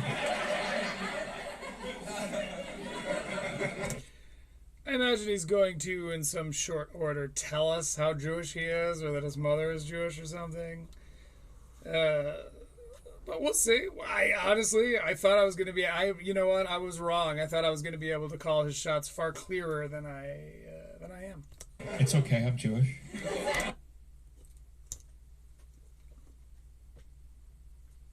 If you're watching this, can I just get a thumbs up real quick, please? Have I provided some value? That's crazy. That's crazy. You've probably seen enough of these, because you're probably David Camp, so you know that I'm just watching these for the first fucking time. That's insane timing. Cut it. I don't feel like I need to say that, but you know, some people these days, they're like, I don't see noses. Okay. What did I see him described as recently? Because there's a new term. I should fucking know this. They are leftist comedians who say gay and you know what I mean? Like, they're the leftists, but they also like talk like this. It's called like the new woke or something. There's like there's a classy little 2-word phrase for them. And it's not coming to me, but I think Gianmarco might be one of the poster children for this. And as he is a pioneer, we respect him for it. I wasn't raised very religiously, but I consider myself culturally Jewish, which means I have all the gastrointestinal problems and stress and anxiety of regular Judaism, but without the sweet comfort of God. That was very musical theater of you, and I'm into it. I once asked my mom, what do you think happens when you die? She said, there's got to be something better than this shit. All right.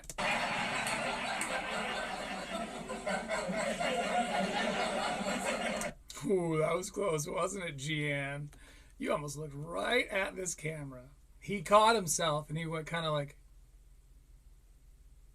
you know, but if you watch, he like hit the lens at one point and kind of scans over. It's not worth posting a little short with a clip for proof, but Gian knows what I'm talking about, don't you, G? Mom, what do you think happens when you die? She said, there's got to be something better than this shit.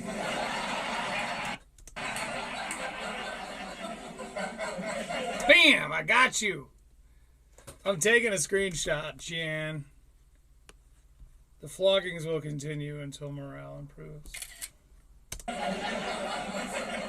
I celebrated most of the major Jewish holidays growing up. Passover was my favorite because you get to read it at the table, and then that's the story where the Jews, we were enslaved by the Pharaoh, and then Moses made the plagues happen, and then.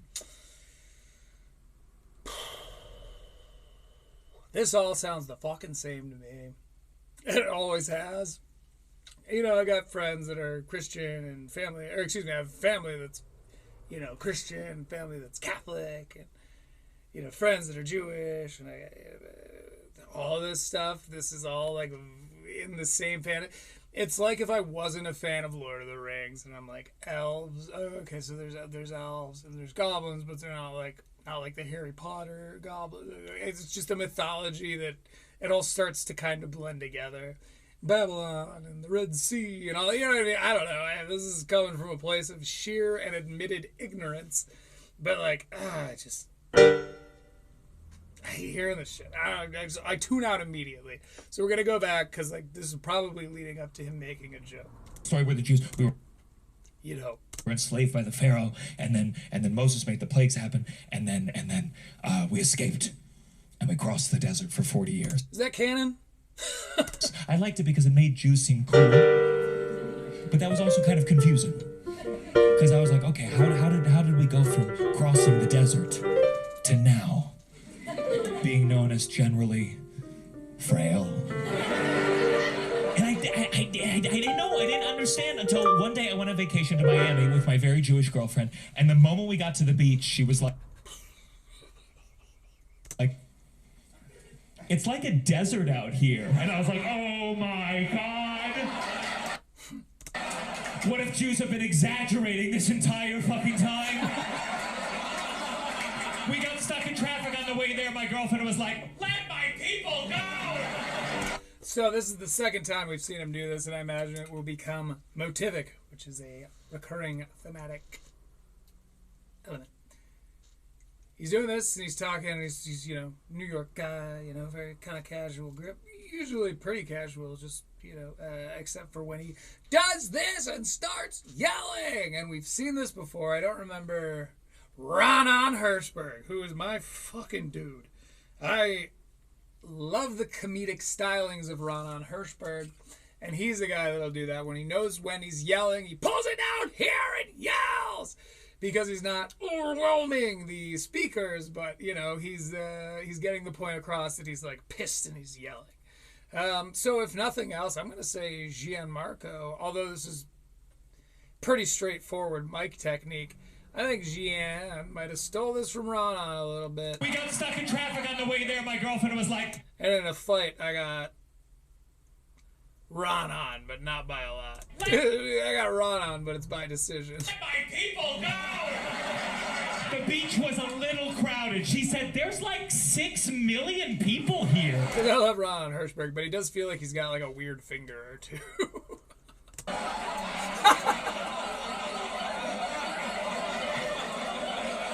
Sorry. Yeah, you got it. Let's go back. I was laughing at me. Okay, even his, even the background on his stage is very musical theater. It's like a exaggerated stairway leading up, and there's kind of blue lights hitting it all. To be honest, if I'm looking, yeah, there's not a conga in sight, which is, I think, yeah, that's a bitch move. Good conga. Yeah, you got it. Oh, I didn't, Gian. I forgot the way there. My girlfriend was like, let my people go! The beach was a little crowded. She said, there's like 6 million people here. So funny. Very, very funny. I think I like Gian. It's too early to say, but I think I like him.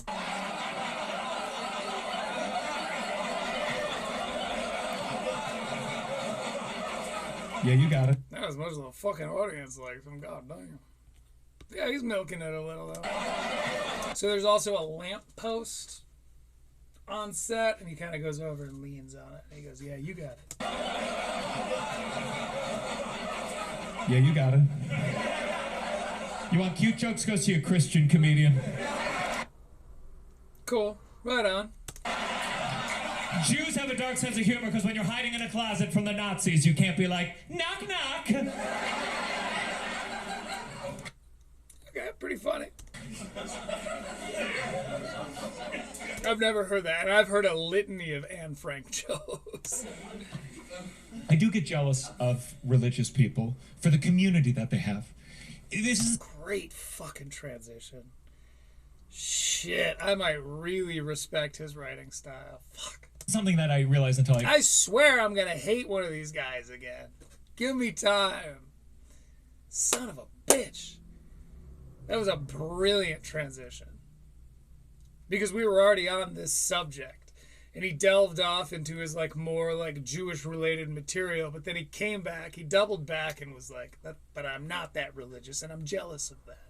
And now it's to lead us into his next fucking bit, which seems really straightforward, but it's far harder to do than you believe. Like, knock knock. It's probably why not a lot of people online are doing this type of review. People, let's call it the forefathers of the genre, beige frequency and stuff. A lot of edits you get to do. That's why I like the live review style. It's kind of a reaction video. It's sort of a review, critic review thing. It's the hybrid of the two. Yeah, because it's, I don't want to say easier, but the things you can say about someone's act when you have an several editing processes, when there's no time limit and you can just type it out and be like, no, that's not how I want to say it. This is how I want to say it. It's a huge advantage. Playing off the cuff the whole time. I mean, there's a little bit of a dance to that. Excuse me, Jeff. Anyway, I'm tooting the horn of Critical Leaks now.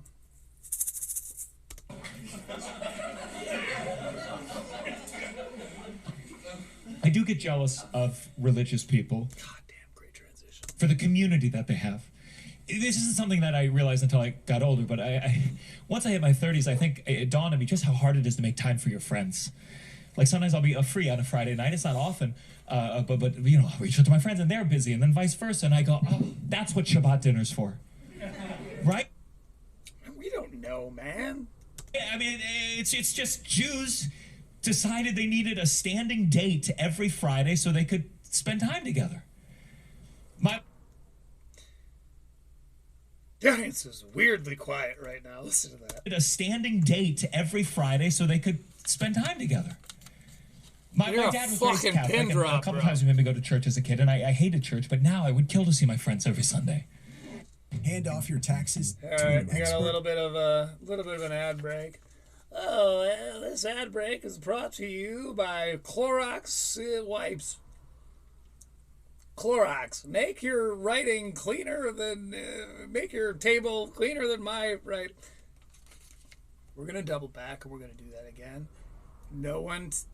Don't tell American Read Act that we fucked that up so bad. It's really, really hard to high road a guy when you fuck up your word. So chill. I look at Muslims. Muslims, they're... Hassan would not be stoked that you're talking about this, man.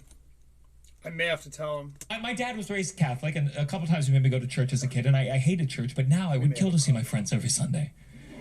Right? I look at Muslims. Muslims, they're supposed to pray 5 times a day, but a lot of times they do it together. Okay. And again, even if all this is true and he's about to nail it, anything that's even mildly religious based, or don't you know how this religion is, but this religion, but also this, but don't worry, I don't feel like it. I don't know. Let's hear him out. even though I don't believe in any of it, I have to admit that it seems like the key to maintaining friendships is hating gay people. Another good twist. Right on. Cool. I believe it was on Critically Excited. I'm like, I don't know what it is about the religious, but one thing they all have in common is they hate the gays. I'm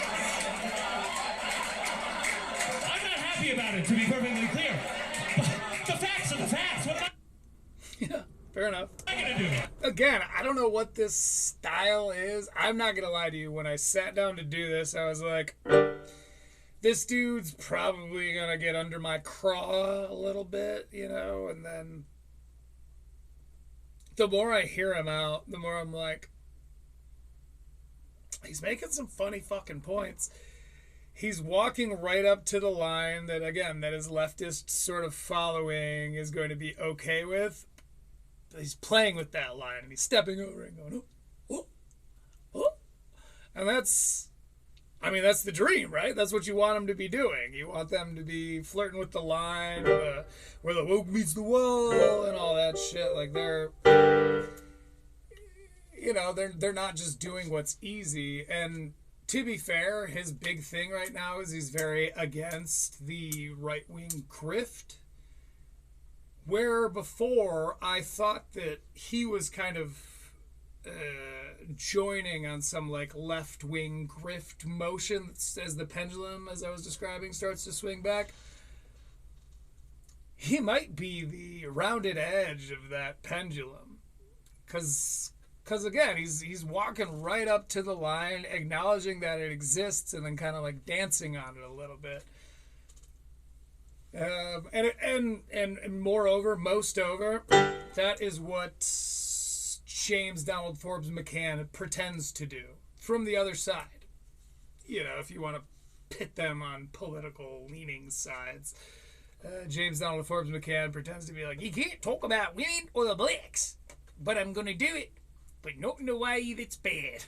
It's like, Gianmarco's kind of actually doing the thing. It's not in a way that's bad. I just think this is a far more clever version of James Donald Forbes McCann's comedy. Come at me.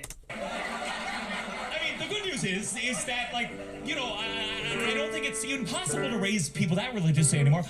Because the difference would be if James Donald Forbes McCann was coming out and questioning right-wing views. If he was going to the mothership and being like, you all hate trans people. But then finding a way to make that funny from that angle, but that's not what he's doing. He's doing wouldn't the left hate if I was talking about this? Well, I'm not going to talk about it, but I'm going to talk about talking about it.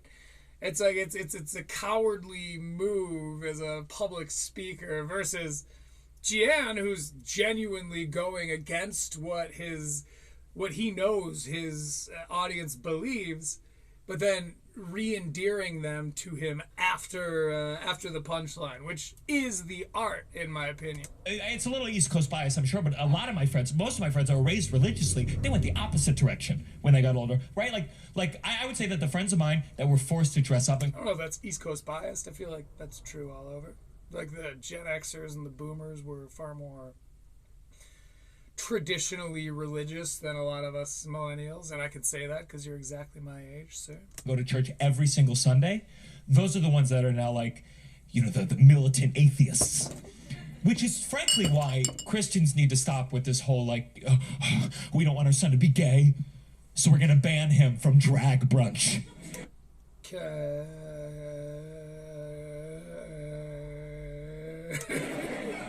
No, you idiot. You need to wake your son up every Sunday and be like, hey, buddy, time to put on your heels.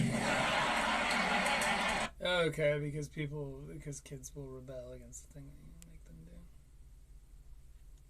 do. Okay. Bob, turn around, young man. You're old enough to tuck yourself. I will be in the kitchen helping your mother serve. Why say it if you're gonna beep it on your own channel, bro? Holy fuck, this thing has 4.2 million views. Bleh. I wonder how much fucking what do they call it? AdSense he dragged in from that. I used to be a theater kid, but you could all tell, right? Yeah, but also you told us at the beginning. Maybe that was on the podcast, but I think that was a part of this act. He said, I'm in the theater. I I gesture so much, even deaf people are like, shut the fuck up. We kind of did like a shut the fuck up thing. That's funny. Once I hosted a drag competition, one of the drag queens told me to take it down a notch. I get that. Bruh. Another drag queen said that before I tell a joke, it looks like I whisper to myself, a 5, 6, 7, 8. The drag Okay, it's kind of one of those for the stage people out there. queen that won the competition called me John Mulaney if the only drug he was addicted to was the stage. Who's the stage? I don't like Gianmarco Soresi. I'm gonna let him play while I run to the fridge real quick. Once I hosted a drag competition, one of the drag queens told me to take it down a notch. Another drag queen said that before I tell a joke, it looks like I whisper to myself, a 5, 6, 7, 8. The drag queen that won the competition called me John Mulaney if the only drug he was addicted to was the stage. Who the fuck went, oh, when he said, one of them called me John Mulaney? Who in the audience was like, oh, hell no. Come on now. Give Mulaney a break here. I mean, he's one of the transitional greats, right? From like the Gen Xers to like what would be considered contemporary, like internet savvy comedy. Mulaney was like right in the middle of that.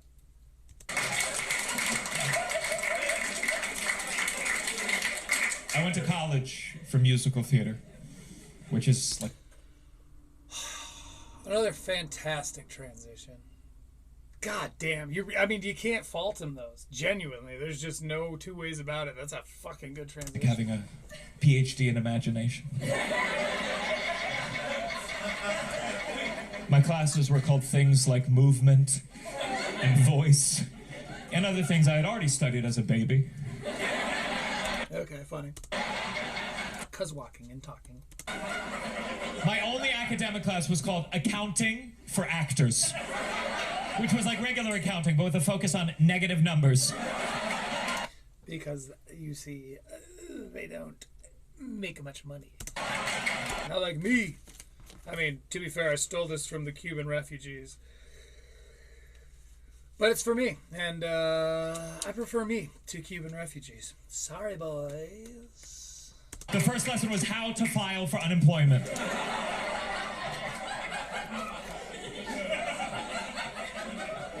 Yeah, we have a lot of theater kids here tonight. Of course you fucking do. Which is why that's a worked-in part of your bit. There's a reason that you know that kills to your crowd, you fuck. Don't you play coy with me, Soresi. Soresi. Soresi. Gianmarco Soresi. Call me old-fashioned, but this is why I feel like you should say your actual name at the beginning of your show. Jippo, for instance. I figured because every comedy club I go to, they say to me, they're like, your audiences are very well behaved. And I'm like, it's not their first time in the ensemble. Okay, it's kind of the same joke, you know, like, oh, people think this about you, but actually you're very theater. It's sort of the same joke, in my opinion. Getting to know you. For those of you that are not theater kids, I'm what's known as a triple threat. Threat number one, as you've What do we think they are? I don't know. already seen, I can act. You can act. Threat number two, I can sing. And threat number...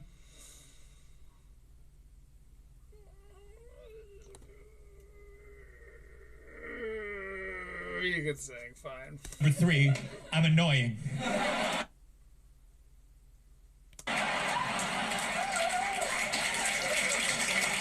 Thank you. That joke cost me $200,000. Please explain why. Actually, you guys probably remember, but in the last episode, or one of the recent episodes, I was talking about how the SM58, which is a classic stand-up comedy microphone, you've seen it 1,000 times. Mine just doesn't have the shitty dents, which seem to be standard for whatever reason. With this microphone in particular, if you cup the back, it changes the function of the microphone itself. So when you do this, I can get like even more, which is why you see like rappers getting all of this shit, or metal screamers going,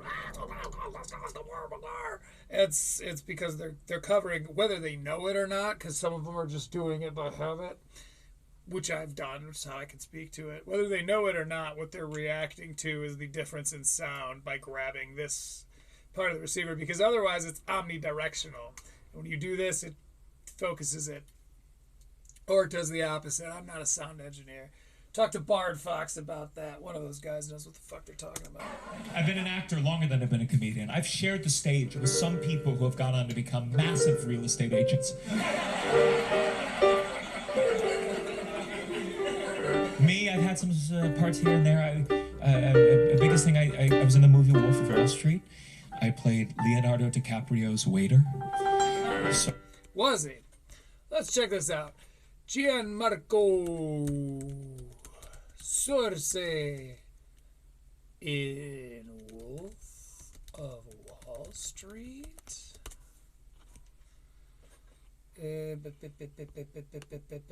Wolf of Wall Street, 2013. If he's trolling me, it's fucking on.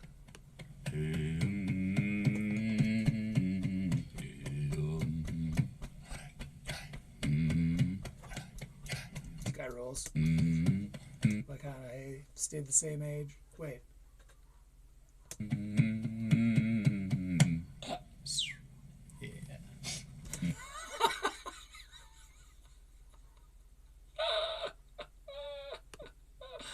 That is so fucking funny. We gotta hear that one more time.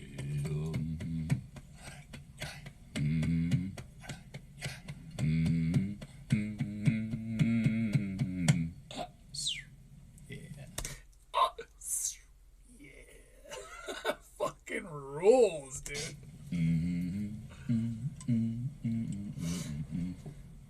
So during all this, McConaughey is doing this, kind of drumming on his chest, and then he takes a big old fucking little key bump, and DiCaprio's sitting across from him. Tootski. Tootski, he says. No, thank you, though. DiCaprio's like, no, thank you. What the hell? What can I bring That's not you, Gianmarco. That's an old black man. for you on this glorious afternoon? Well, Hector, Wait a minute. Nope, that's not him. here's the game plan. You're gonna bring us 2 absolute martinis. You know how I like them, straight up. And then precisely 7 and 1. Boy, I'm flirting with disaster here, letting this audio play. We'll see. 1/2 minutes after that, you're gonna bring us 2 more. Then Fucking Gianmarco, where are you? Where's the Oasis? Alright, I'm scrolling through currently to see. There's a lot of them dialoguing back and forth. I don't ever see Gianmarco Soresi coming up to him. Oh, we got fucking tricked, bro. What the fuck? I feel lied to. That's actually the scene. Okay, well, I guess let's hear him out. That's disappointing. So to prepare for the role, I actually became a waiter for 12 years. Oh, guess the joke's on me for in any way taking you seriously. My bad. I won't make that mistake again here on Critical Leaks. It's called extra work. You know, that's where you're on screen, but you don't have any lines. You're like furniture, but with dreams. Okay, I see. So he was in the background at some point.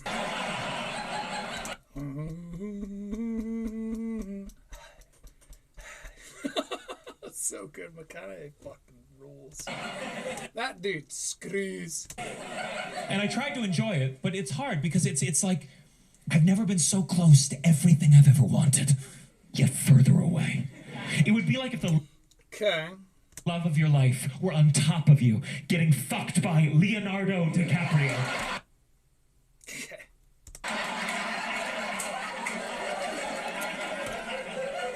And listen, comedy is going great. It is. But All right, a little meta, you know, kind of breaking the fourth wall there. Yeah, you're a comedian. Talk about it. I thought I'd be way more famous by now. I don't know what I was thinking. I couldn't. Bitch, you have 1.3 million subscribers on fucking YouTube. What are you... Fuck you. Didn't get anyone in high school to like me, but How famous did you expect to be, sir? maybe globally. We'll go back. Way more famous by now. I don't know what I was thinking. I couldn't get anyone in high school to like me, but maybe globally. Very one-man show. Maybe globally. You know, it's not bad, but indicative. When I feel down about my career, my mom, she'll say to me, "You're an actor. Why don't you act like you're not depressed?" Okay. So I say, "Mom, you're a yoga The apprehension there being, again, it seems so familiar, but maybe it's just universal. teacher. Why don't you go fuck yourself? Why don't you act like you're not depressed?"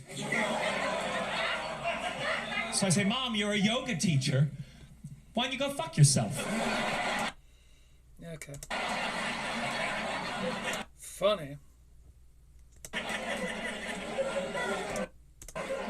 I have to be careful telling too many jokes about my mom because You do, but maybe not for the reason you think. she still has all the pictures from my high school production of Arabian Nights. Okay, so it's not. She could get me canceled with one Instagram post. Oh, because brown face or something. If I ever go too far, she'll just type, "You'll always be my little Alibaba." Oh, shit. Prince Chula Longhorn. There's a Because I like boat races. Oh, fuck.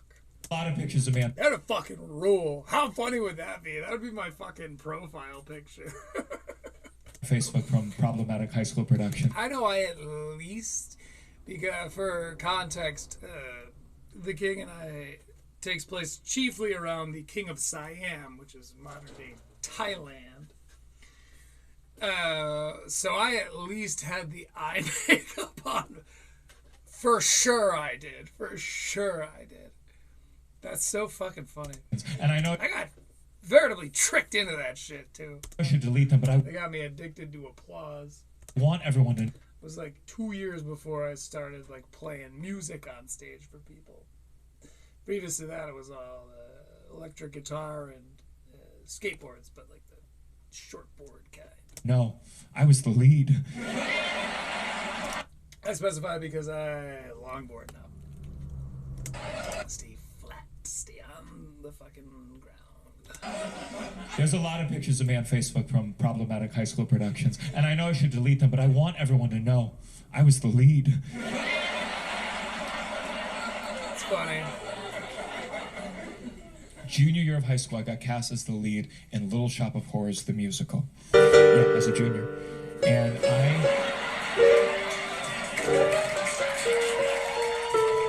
When life happens, healthcare. To be honest with you, not a bad special so far. I don't love it, obviously. But, you know, he has impressed me with regards to subverting my initial expectations. Coming into this being like, oh, he's going to be this particular way. And then finding him kind of intentionally subverting those expectations. It's like I said earlier, it bodes well. About a quarter of the way through this thing, so don't worry, because when we're halfway through it, we will be doing a reading from Corey Feldman's autobiography, Choreography. And before you ask, yes, it's as good as it sounds.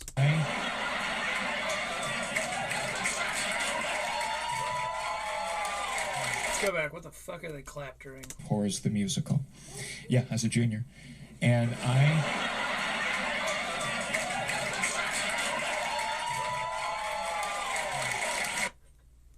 Nerds! Fuck, what the fuck? And I remember, I walked out on opening night, and I almost broke character, because there in the third row were my divorced parents. Fuck, he's good, dude. He's tucking that first chapter of the first act. He's tucking that in. God damn, dude. Sitting next to it. That's the theater in him, for sure. For sure, because he pays attention to what would be considered like traditional story structure. Because again, we're about a quarter through. What he's doing is, I think, tucking in the first act. Each other.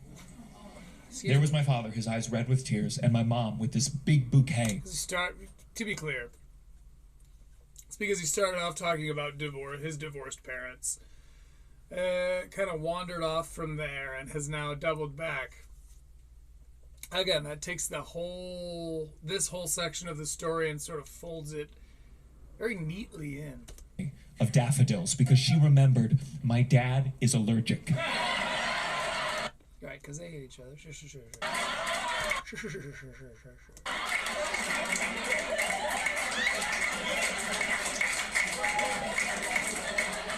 I know not all of you can relate to my divorce jokes, but you will someday.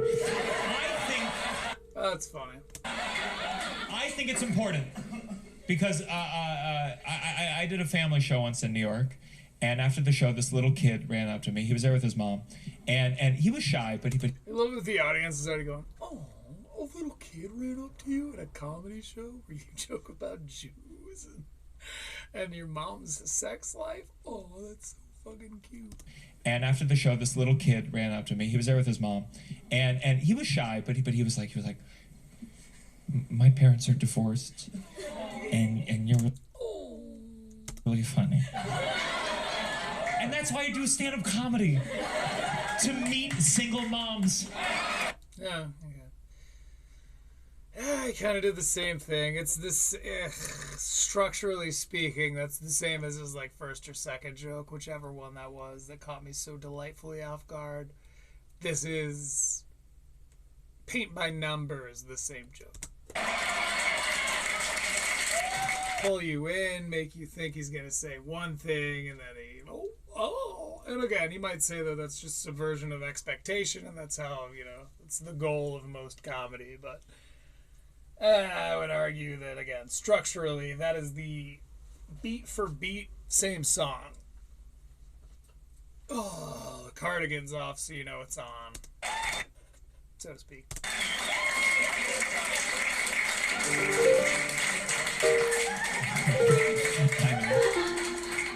Some guys like being called daddy in the bedroom. I prefer son. Let's get back to your story, bro. The divorce definitely fucked me up. Did it? But that's the joke, of course. But my dad's Italian, so he Oh, is he? always tell. Oh, did you get your name from an Italian man? Gianmarco Soresi? Me son, Gianmarco Soresi. remember, la familia è tutto. Your family is your tutto. Family is everything. Tutto? Total. Okay. Ma la tua madre è una puttana. Your mom's a cunt. Now, I still don't know what that second part means, but Yeah, oops. You made me say it, you fuck. it has such a nice ring to it. I know enough Italians to know what punto means. I think a lot of my dad's behavior makes more sense if you know that he's also hot.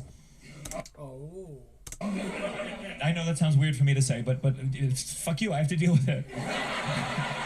People meet my father, they're like, your dad's really good looking.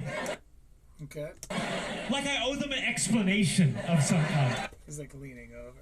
Like, I owe them an explanation of something. I mean, you should. I mean, this is like a kind of a cursory, almost obligatory stance to take, but you should go watch this special. Like, it's good, and he's one of the types of performers who's not just chilling there doing this. Even though it's kind of a bad example because Shane Gillis is also a pretty physical performer. But regardless, he's all over the place. He's very animated. You're missing out if you don't go watch it. Don't do it yet, though. I remember my dad once picked me up from middle school, and I mean once, and a rumor started around my grade that I must be adopted. And it really hurt because my dad started it. Yeah, we're still sticking to the cast form there. We say like a ridiculous thing, but then it's like even more ridiculous. My dad started it. It's weird because you're kind of trotting on that like street joke-esque vibe. Where it's like, yeah, when it's done well, it's like, oh, that's a joke that could like that universally bangs. Like you could tell it to anyone and they would think that that's funny. But you also, when you're trying to write like that, you also run the risk, as we found in your previous levels, you also run the risk of Really hurt because my dad started it.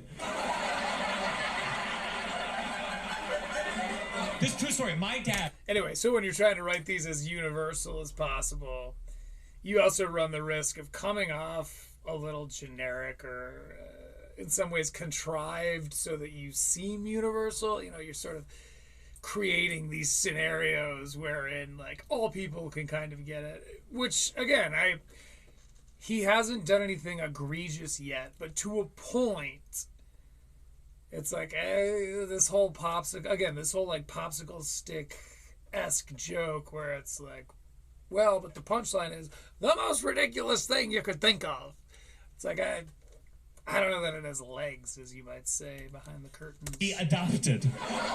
And it really hurt because my dad started it. So anyway, his dad went to his school, and because he's so good looking, rumors began to spread that Gianmarco was adopted, and that hurt his feelings. Be adopted. And it really hurt because my dad started it. Get it? Because why would that have happened? Also, who the fuck is... Never mind. This true story. My dad once slept with my 8... It's not a fucking true... Oh, this next one's a true story. Well, isn't that an interesting specification? So these other stories were... Sorry, my dad once slept with my 8th grade arts and crafts teacher. Dope. And I was so mad, because those grades don't matter. Oh, I see. Okay. I am noticing a formula. He tells some section of a story, and when enough time has passed that he needs to do a punchline, he says something that's either contradictory or juxtapositional to the last thing that he just said. So, you know, my dad slept with my art teacher, which really upset me because those grades don't matter. It's like, again, the writing process of it is pretty sound, but I'm starting to notice a comparable rhythm. And I don't know if it's something I can dance to, Gianmarco. But if you're listening, you gotta admit, I'm kind of on to you. And he felt bad. He was like, how can I make it up? Like these people, they try to say like, non-comedians shouldn't be talking about comedy, but it's like, I don't know, man. I also think that perhaps Louis J. Gomez has referred to me in the past because he talks about how someone was reviewing his comedy special, and I haven't seen a lot of those. I'm sure they're out there, but like I haven't seen a bunch of them. And he talks about how like, well, then I listened to it and like the dude was right. It's like, that does sound like me. Up to you, I was like, you can fuck my 78-year-old algebra teacher, Mr. Breyer. Mr. Did it? You weren't expecting it to be a dude. My dad's a legs guy. You know, with men, they say men are either like a legs guy, a butt guy, or a boobs guy. No, it's the latter two. No one is like, I'm a legs guy. I imagine your next joke will be based exclusively on that being a universal fact, which again is a contrivance, because no one's like, I'm a legs guy or a butt guy or a tits guy. Like, that's crazy. No one's ever said that. Dad's a Don't get me wrong, like, legs are a factor, but no one's going, are you a tits guy, a butt guy, or a legs guy? Fuck off, Gianmarco. Legs guy. You know, with men, they say men are either like a legs guy, a butt guy, or a boobs guy. And No, I they know it's offensive to minimize men like that. I'm sorry, but I'll calm down. But I get a little charged up when people lie to our faces. No, they don't. My dad's a legs guy. You know, with men, Oh, you know how some guys are legs guys? they say men are either like a legs Fucking crazy statement. guy, a butt guy, or a boobs guy. And I know it's offensive to minimize men like that. Gasp. That's not what he was supposed to say. Okay. So we're coming into Act 2 here. You know, in a, let's say, a 1 hour structure.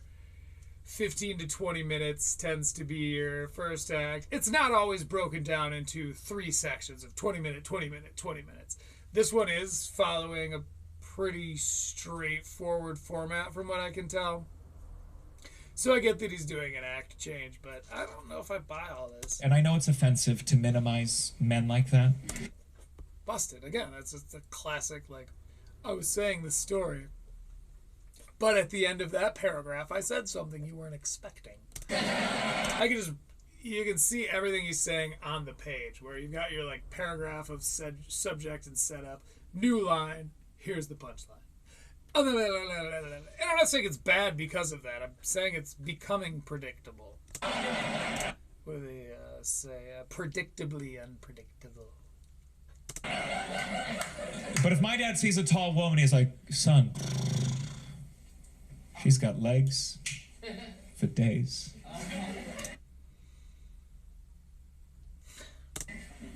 Because that's the only way you can measure legs in this dumb fucking country of ours. Legs for feet sounds like a horror movie.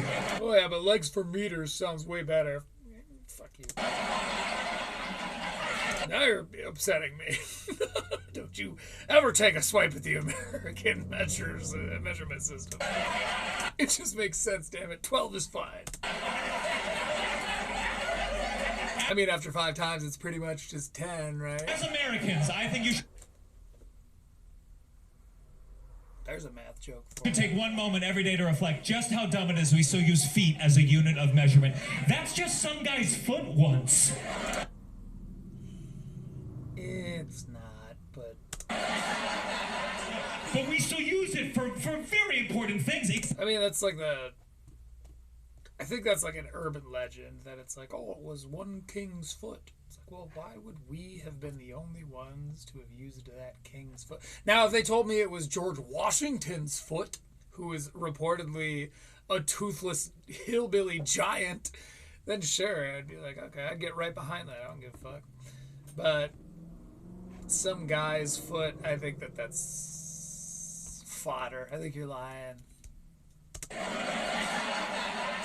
But we still use it for very important things, except Fodder, by the way, is cheap food. horses. Still use it for very important things, except horses. If you don't know horses, measured in hands. That's right. That is so equine specific, I almost respect it. It's a like, who are you trying to play to there? Feet. It's like turning one of your songs, taking 30 seconds of like a song. If you're a hard rock band, taking 30 seconds of your song to go bluegrass and then jumping back in. Let's see if he does it gracefully, because that could be a cool move, which would land your band with a description as eclectic. Are you eclectic or are you a fool? Measured in hands. That's right. Are you a faithful or are you a traitor? Alan Cumming. Feet, hands. At some point, they must have tried.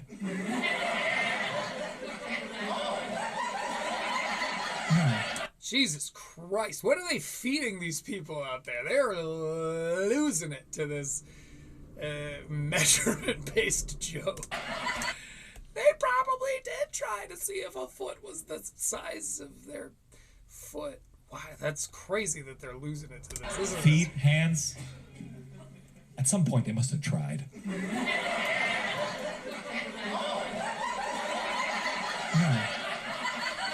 They must have tried measuring things in cocks. Oh. Even then, come on, Susan, chill out. I bet you they did, and I can tell you exactly what happened. Like, did you see that coming, or were you laughing at the wrong thing? 'Cause, I mean, I don't know, but I don't think that was particularly broadcasted ahead of time. At some point, they must have tried. Because he doesn't even, like, gesture below his belt at all. I guess people are just that tuned in to jokes of the cock. But don't worry, because within the next 10 minutes of coverage here, we will be busting into a reading from Corey Feldman's autobiography known as, wait for it, Choreography. And as I said before, it is as good as it sounds. They must have tried measuring things in cocks. I bet you they did, and I can tell you exactly what happened. No one... Love that they cut to a random pair of Asians in the crowd there. In cocks? Okay. I bet you they did, and I can... Sure, because there were people who were laughing. It's not like you've been fucking... Everyone's dying to all of this. Why do that? I don't know. Anyway. tell you exactly what happened. No one could agree how long one cock should be. Oh, do you get it? Because some people have cocks that are a different size from, wait for it, other people. I'm sure at first they went with the average. That makes sense. But then the bottom half of men stormed the Capitol. And Okay. like, what the fuck? My cock is only half a cock. This is not going to stand. The bottom half of men. Oh, and Jan 6 people have small peni?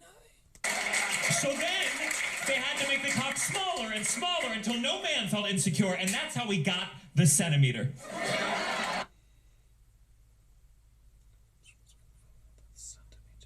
Dude, you were right there for the inch. This better go somewhere that requires you to have jumped to metric. You were right there at the inch. And smaller until no man felt insecure. And that's how we got the inch. Centimeter.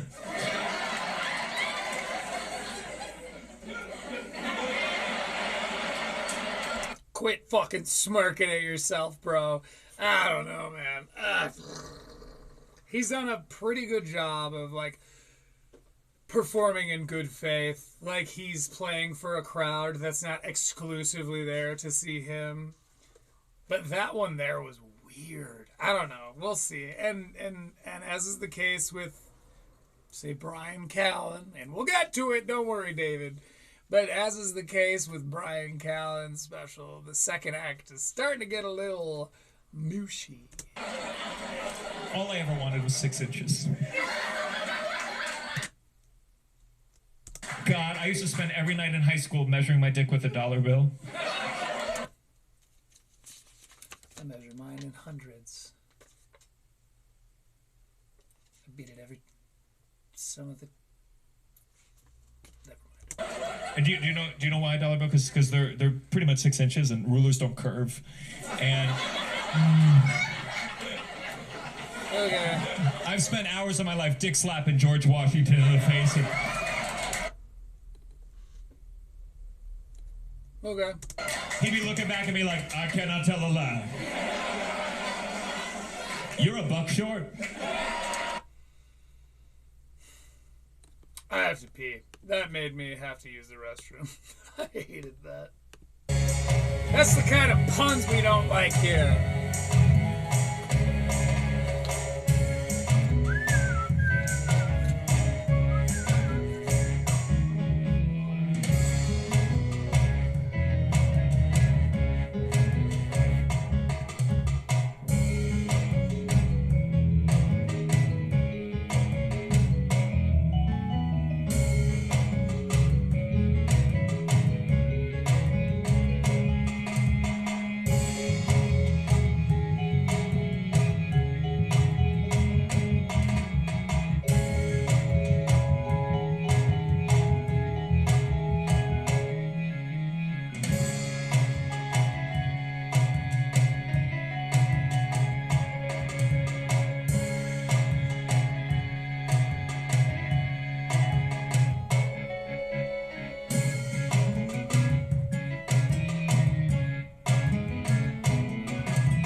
about that LED back there, huh?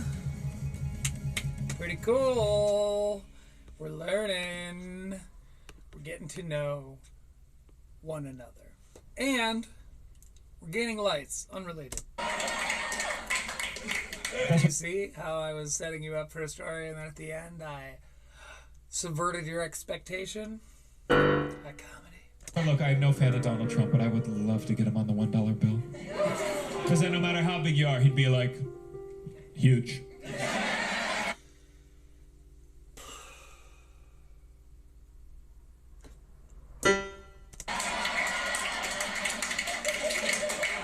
That joke will be funnier when he's not president in 12 years. Believe you me. Because I guess like he's like planning on. Okay. You have my word.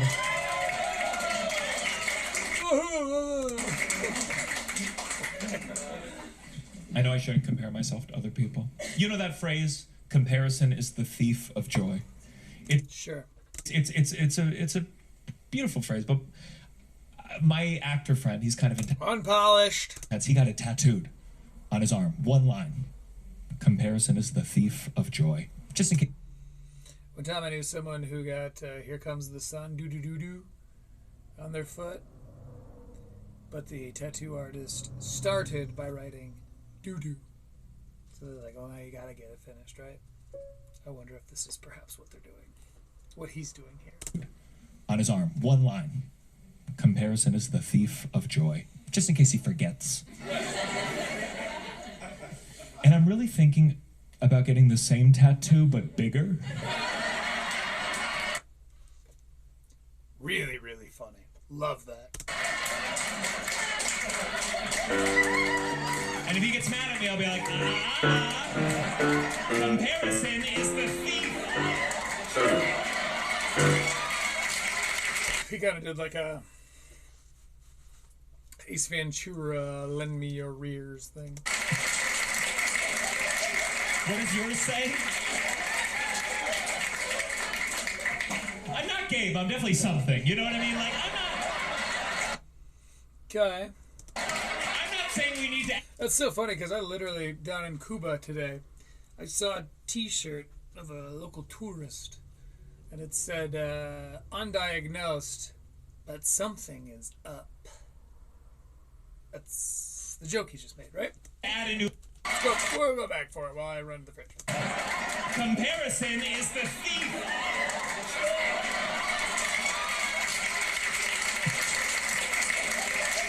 What does yours say?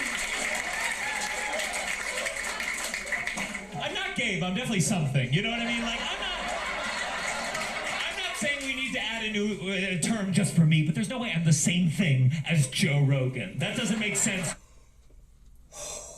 Just when I thought we'd heard it all. By the way, Gianmarco probably isn't aware of this, but this is literally one of Joe Rogan's bits. He goes, look at this person and compared to this person. There's no way we're all the same. Hopefully Gianmarco did his fucking homework, because I think that was on Burn the Boats, and you don't want to sound like Burn the Boats. Elephant Graveyard's gonna bury you. A term just for me. Thematic. But there's no way I'm the same thing as Joe Rogan. That doesn't make sense to anyone in this room, right? God, I read Joe Rogan on his podcast. I guess he said there was some high school where there was a kid identifying as a cat. It's true. Which is bullshit. I was Mr. Mistopheles for one semester. Because he was in Cats, you see.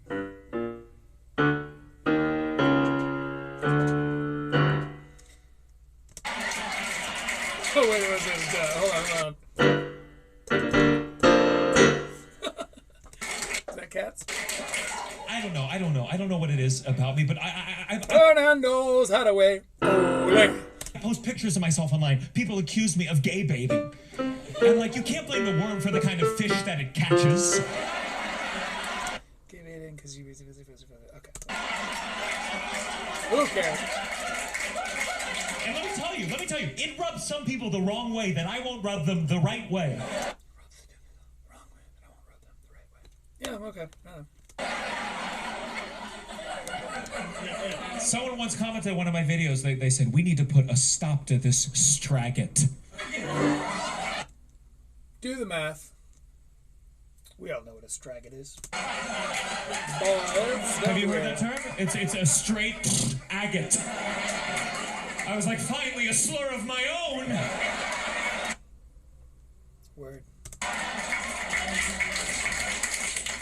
And I want to be clear, I'm not complaining about my lot in life. I realize I have a lot of privilege, but We had to know. I mean, whose bingo sheet said mentions privilege? Because, as on the nose as it is, you nailed it. Sure enough, he talks about his privilege. Good. complaining about He'll probably turn it on its ear in a second here. Give it a sec. my lot in life. I realize I have a lot of privilege, but I just don't always feel like I fit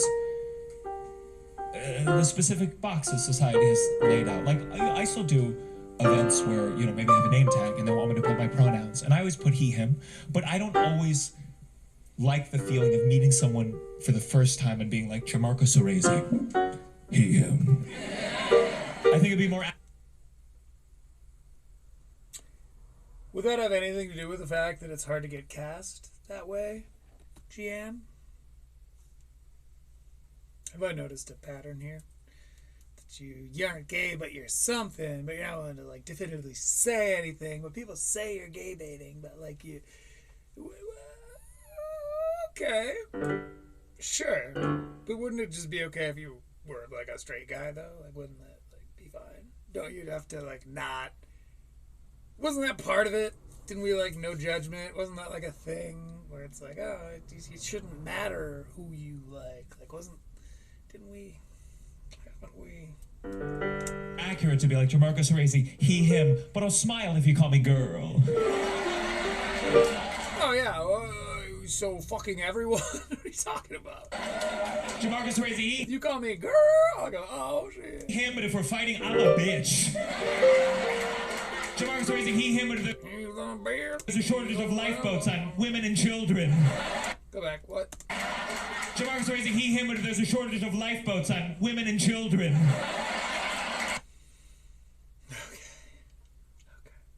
I won't lie, man. I don't think these are your jokes to make. Not to, like, signal my virtues to you all, but, like, that's, right? Isn't that someone else's? Isn't the way? Couldn't that be any person that's not a straight Italian person? Miss You notice that was what I mentioned. Jackson, if you're nasty.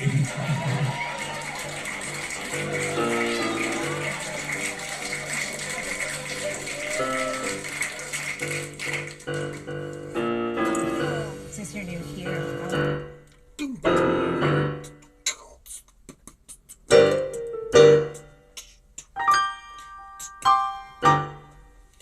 It's a little G minor for y'all, you know? Just rocking out, hanging out, having a good time.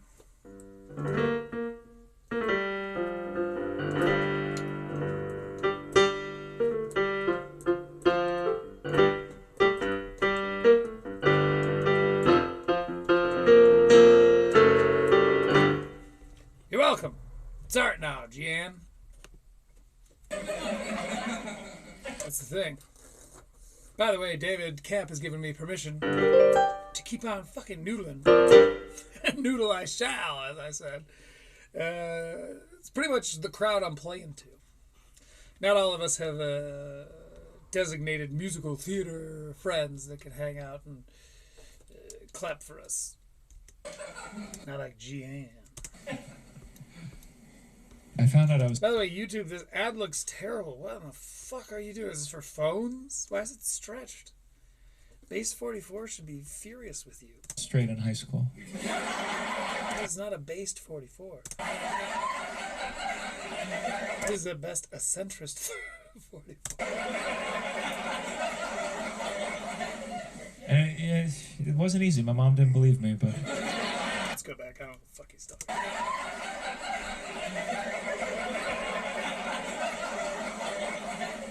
and it wasn't easy. My mom didn't believe me, but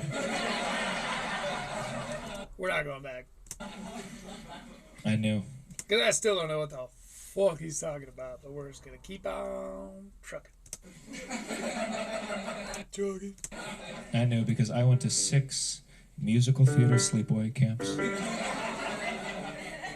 And if you've never been to musical theater sleepaway camp, all the guys that go in straight come out gay. A little bit of a hot take there, right? But no matter how many of these conversion camps I attended, You see, because conversion camps usually are for gay boys to go become straight boys. But in this case, a dot dot dot dot dot. I so wanted Liza Minnelli to sit on my face.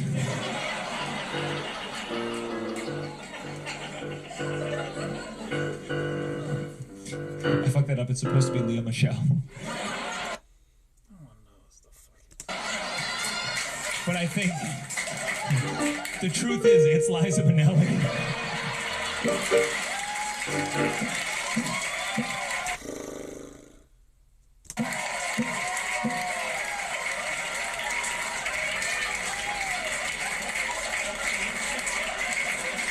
He's chilling over by his props and he's like, oh,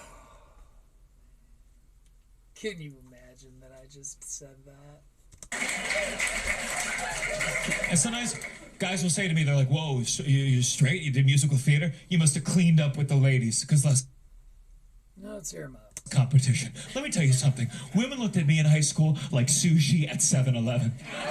Women looked at me in high school like sushi at 7-Eleven. Yeah, okay, right on, funny. Even if they were in the mood, they don't trust it. Because probably is gay, though. If anything, high school was a nightmare because I go to all these theater parties where at the end of the night, you know, we'd all be drinking. Can I be honest? Gian, if you mind, I hope you don't mind if I call you Gian. That's not why they didn't like you. It's all of like, it's all that. You gotta just take a breath. But I can't tell if there's a ring on there. I'm sure you clean it up nowadays. You don't need me to tell you how to do it. I'm just some piano playing fool. Smoking, suddenly all the women For proof. and all the gay guys would just start making out with each other. And I'd be in the back like, whose dick do I have to suck to get some pussy? This is insane! The line, whose dick do I have to suck to get some pussy, is very funny.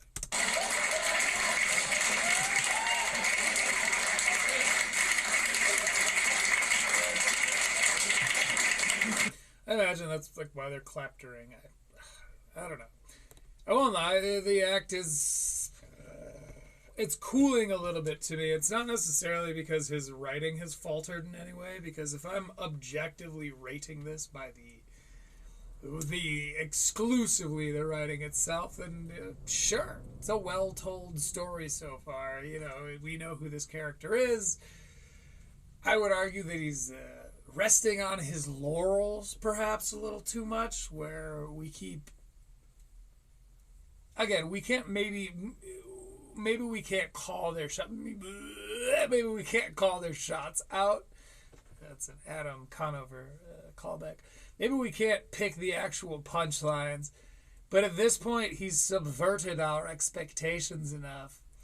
You know, he's stretched those expectations quite a bit. And there's some things that even my expectations, you know, some elasticity that even my expectations can't retain. So it could be second act itis. It's very common. You know, if there's any filler in an act, this is when we tend to see it. So stick with me, because in the next couple minutes we will be doing a reading of Choreography's autobiography, Choreography. So I didn't get any action in high school. By the way, at the end of the show, we will be doing a song, and guess what? It's a Tom Waits tune tonight. More as this story develops. Until my 6th musical theater sleepaway camp. It was in New York City, and this one night, I was in my dorm room with these 2 guys. Just wait. This one guy We're gonna call him Steve. That's not his real name, but Steve is kind of famous now. And the story is about to get very sexual. Stav. So I don't want to reveal who it actually is until Stavros. he's more famous. Well, that doesn't really work out, does it? Now, Steve was the only other straight guy left at this program. It was a very good conversion. You said that this was it. Where was this? Was he at college? This one guy, we're going to call him Steve. I was in my dorm room with these two guys. Dorm room. Let's ask. One might as well. It probably knows. Where did Gianmarco go to college? Comedian and actor Gianmarco Soresi attended the University of Miami. Now here's a fun question. Where did Stavros Halkias go to college? Not Coolidge, college. Why the fuck is there no AI response to this? He went to Baltimore Polytechnic Institute, alma mater, University of Maryland. Cut that. Just wait. This one guy, we're going to call him Steve. That's not his real name, but Steve is kind of famous now. And the story is about to get very sexual, so I don't want to reveal who it actually is until he's more famous. Now, Steve was the only other straight guy left at this program. It was a very good conversion camp called NYU. NYU? So, setting the stage, it's me, straight guy Steve, and then this guy named Garrison. Now, Garrison was gay, and I mean that in the derogatory way. Garrison had actually come out of the closet before camp had started because he went to a Montessori school. Where, if you don't know, that's where all the kids... You know, I one time did a score for an introduction video for a Montessori school. Kids are encouraged to try You might never expect that about me. I'm a man of depths. Cocaine. Multiple depths. So... It's me, straight guy Steve, gay Garrison. We're all on my bed discussing what went wrong with the movie adaptation of Rent. It was a mess, right? And then, out of nowhere.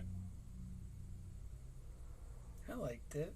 Out of nowhere, straight guy Steve starts unbuckling. Five loading, some flying and minutes. My cargo shorts. And I looked down and I was like, straight guy Steve? What are you doing down there? And he said, Gianmarco, I'm See, it's not John, it's Jan. straight, but I can make you feel amazing. Okay. Go on. And I could see Garrison watching this whole thing unfold in the corner like, the last two straights at the same time! The last two straights at the same time. Okay, fair enough. So, okay, because the other guy... And it's not important what happened after that. But, okay, you want to know? He sucked my dick! Respect. You get a major chord for that. But now we go back to minor. Because that's the theme of the show. And let me just say this. This was... This... Alright, calm down, ladies. Jesus fucking Christ.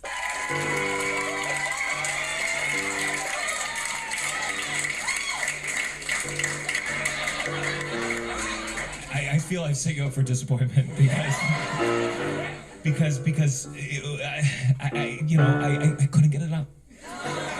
And So did he suck? and let me tell you something. I mean, Steve was working. Okay, I mean, it was clearly not his first blowjob. You know what I mean? Because he was using different techniques. He was using his hands. He was doing like regular, and then like the twisty, and then like rolling the snake, and mine climbing a rope. Spider-Man, step team. got so exasperated that without looking up Steve... Step team. So for context, the whole time he's like doing like act outs. Very funny. He just scooted over, started sucking Garrison's dick, which was ready to go. And he said ready to go. He like lifted his mic stand. Very, very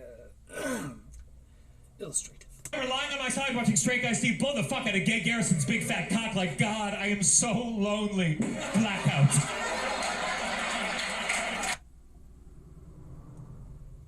Okay. Now, obviously, rumors got back to the camp. But the next theater party I went to, I found out... It's crazy that they have dorms at this camp. I guess cabins would have been the camps that I went to, but everyone was... Not an East Coast boy. Saying that I was the one who sucked Steve's dick. And I've never gotten so much pussy in my entire fucking life.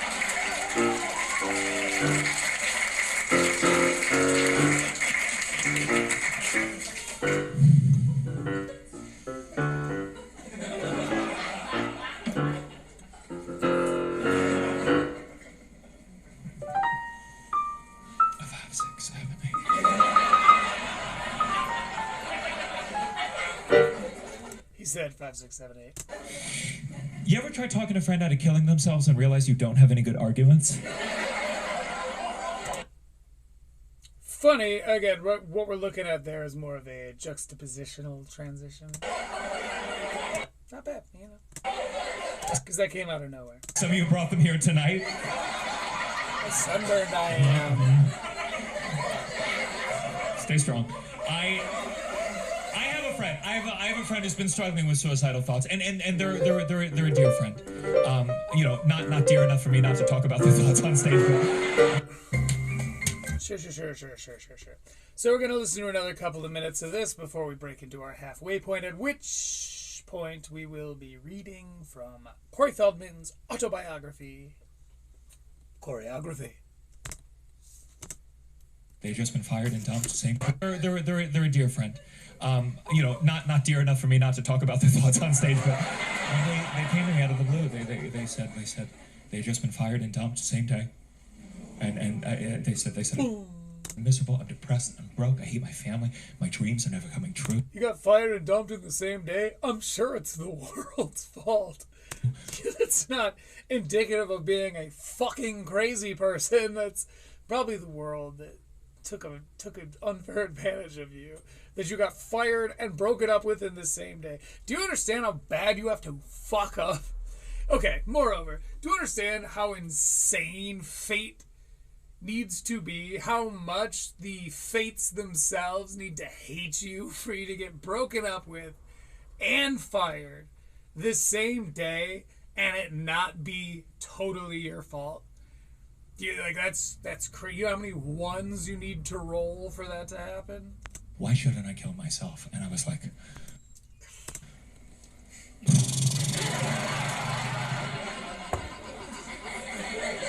you'll go to hell. Get it? Because he's not a Christian man. And that's the answer of a man born of Christendom. I understood religion more as I get older every day. You know, sometimes you need to believe that there's something worse than staying alive. Listen, some of these jokes are going to be disrespectful to people who've actually taken their own lives, but none of them are here tonight, so I want you to just enjoy it, okay? Listen. You got to give it to him. I mean, pretty funny and not the average approach from a excuse me, wokester.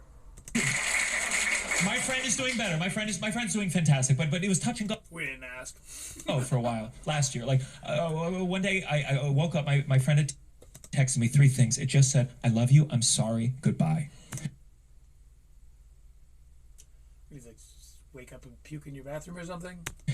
And so I called immediately, of course, and it went straight to the voicemail. And I called again, straight to the voicemail. Called again. Every time I'd be, "Hi, it's Alice. Leave a message. I'll call you right back." Beep. Which is why I need to tell you guys, if you are struggling with suicidal thoughts, update your voicemail. If you call my voicemail, I'm just like, hey. Here's the thing. What we should all do, societally, culturally, let's just not do voicemails anymore. You know? How better to train people to stop calling us senselessly? If they can leave it in the minute that they give you on a voicemail, they can text it. Why don't we just get the fuck rid of voicemails? That's why. Who's that for? Who is that for? Someone who is like looking forward to checking their calls, but like can't quite get there. A person shouldn't exist anymore. Let's get rid of voicemails. Let me tell you something my friends are never going to say. We didn't know he was unhappy.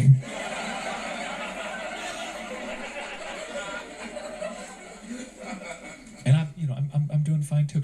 But I once misdialed the suicide hotline, accidentally called a psychic.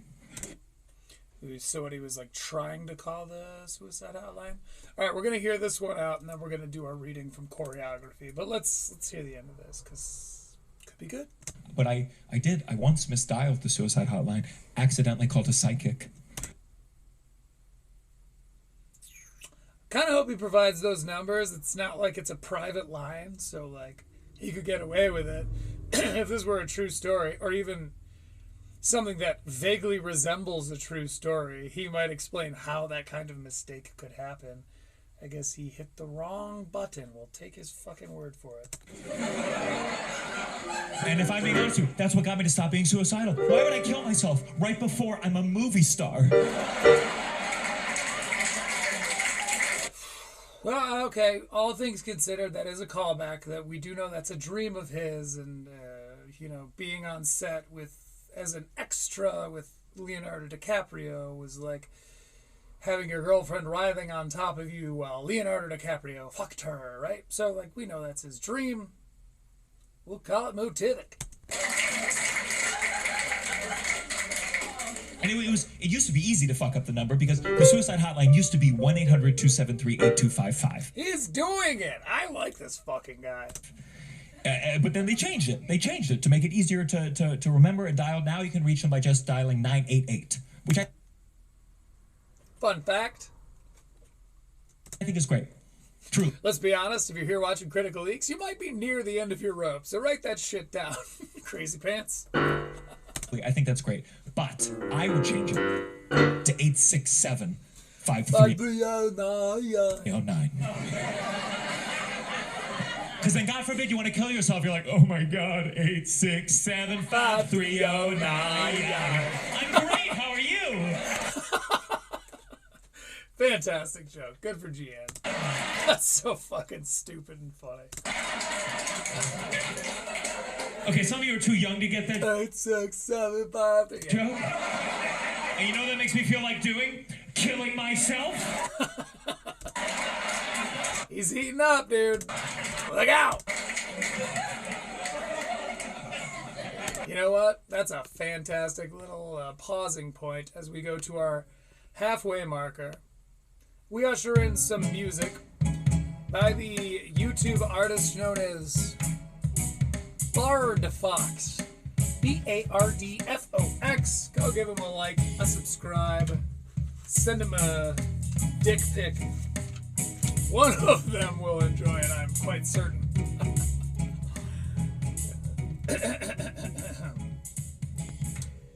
So, when last we met, we found that Corey was struggling as a young boy to keep up with the highs and lows of his mother, who has a little bit of a personality disorder, BPD, something that I believe is undiagnosed.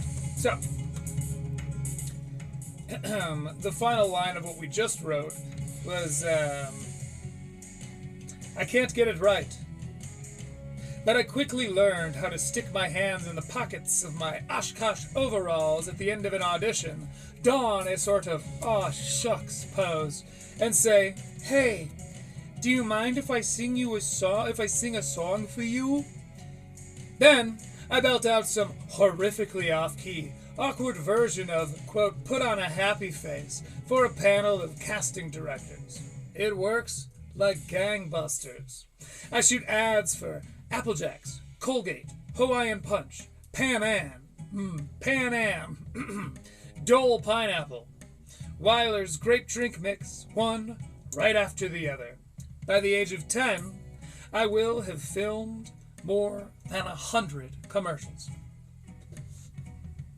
Mindy and I are generally responsible for making our own breakfasts.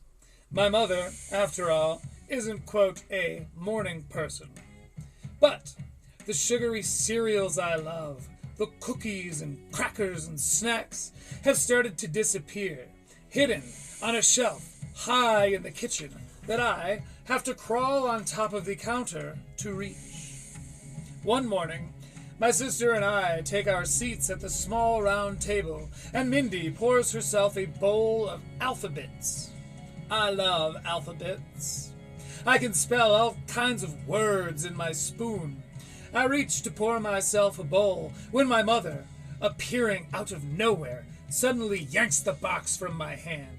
"You can't eat that," she says. "It's fattening." "Why does Mindy get to eat it?" I ask. She turns and glares at me. "Because Mindy isn't fat."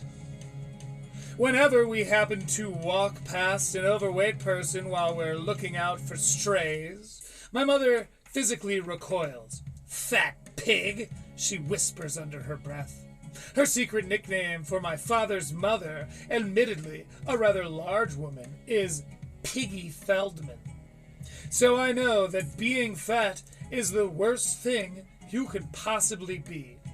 I do have round, chubby, cherubic, as in cherub, cherubic cheeks, but I always thought that I would grow into them. Now she tells me that if I'm not careful, I'll grow up to be fat. I'll grow up to be a fat, disgusting pig, too. She lifts my shirt and pinches a fold of my skin between her fingers. "See," she says, "that's more than an inch." My mother is obsessed with the new pinch more than an inch, end quote, Special K campaign. She'll continue pinching me like this for years. Soon, there is a new rule. No eating at all until she wakes up, at 2 or 3 in the afternoon. I distract myself with my toys, or put on my grandmother's Rubbermaid dishwashing gloves and tie a blue hand towel around my neck, zooming around the living room like a superhero, flying off furniture, trying to ignore the low, gurgling sound of the rumble in my tummy. And then I decide, after a while, that no one will actually notice if I quietly make myself a snack.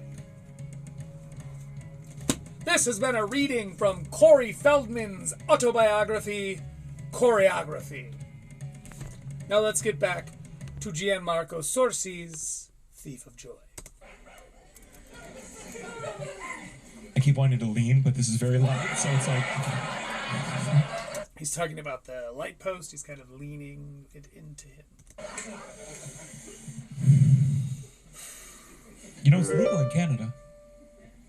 It's legal in Canada? You know, it's legal in Canada.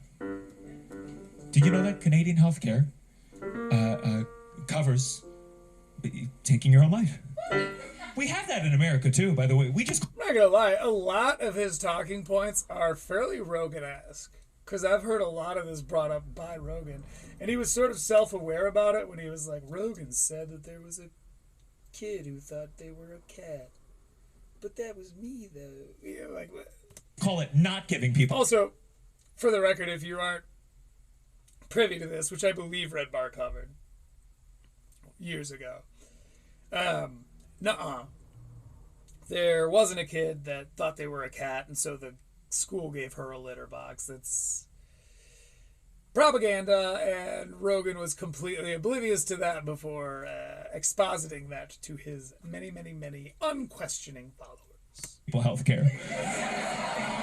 It's kind of a delayed release euthanasia. If you want... We'll go back. We have that in America, too, by the way. We just call it not giving people healthcare. I see. So in Canada, they'll give you medicine to kill yourself. In America, they won't give you medicine until you kill yourself. Okay. It's kind of a delayed release euthanasia. Pretty funny, but I've heard firsthand accounts of universal medicine being a little less than glamorous. I'll spare you the details. For now. If you want something more FASF, you got to become a healthcare CEO. FSF? If you want something more FASF, you got to become a healthcare CEO. FSF? I was pretty plugged into contemporary English with regards to the words that exist within our vernacular, but Soresi's losing me. If you want something more FASF, you got to become a healthcare CEO. FSF. Oh. You want something more FSF? What the fuck is FSF? Oh, because the dude got shot. But, oh, fast affecting? What is FASF? Facet is a global regulated digital. Shut the fuck up. That ain't what I'm talking about.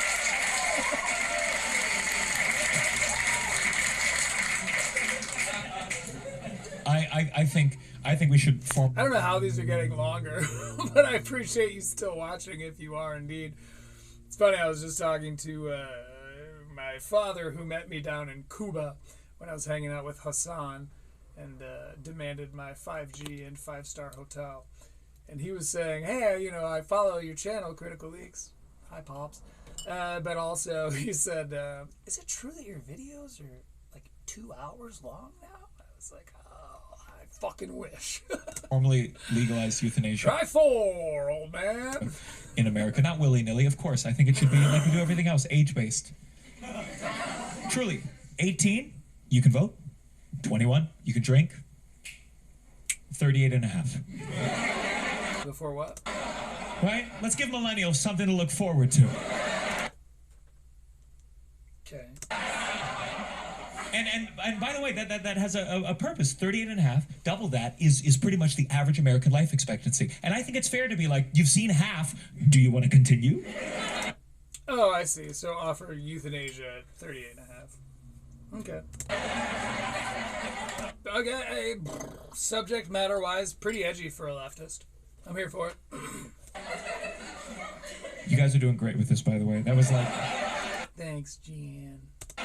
What, 12 suicide jokes in a row? It's... Give or take. If it's too much for you, try to think of it as one mass suicide joke.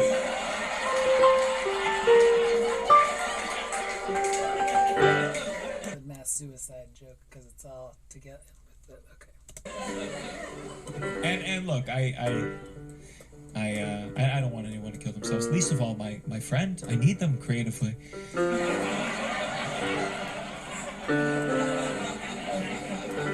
This is the friend who told me to become a stand-up comedian.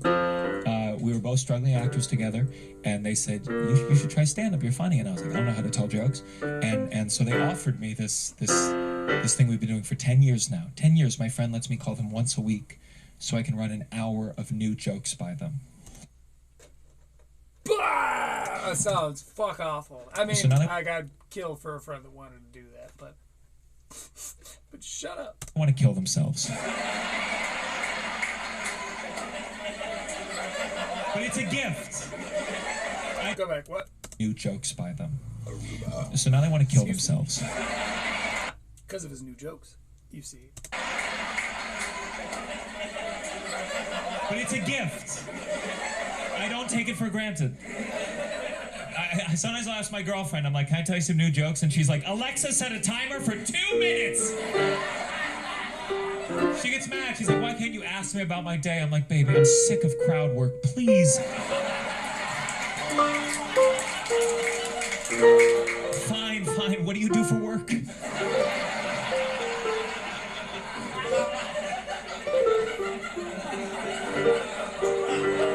All right, let's do an over-under. Do you think he will describe himself as a feminist within this special? I do. My girlfriend and I are both in therapy. Oh, I thought he was going to do it right fucking there, boys. I thought we were right there. And statistically, you are all boys. Well, then, from the age of like 36 to like 55 or some shit. We are not hip gentlemen here, but we are gentlemen nonetheless. Which is great, because it means He's right. That is fucking great. my girlfriend and I are both in therapy, which is great, because it means when we have a disagreement, instead of arguing like some couples do, we just see our respective therapists, reconvene, and quote them at each other. Okay. She'll be like, my therapist says you prioritize work over spending quality time together. I'm like, okay, well, my therapist says she could beat the shit out of your therapist.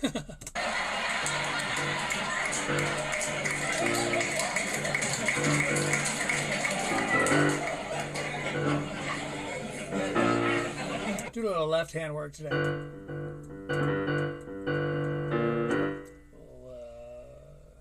Fucked up peanuts, if you will.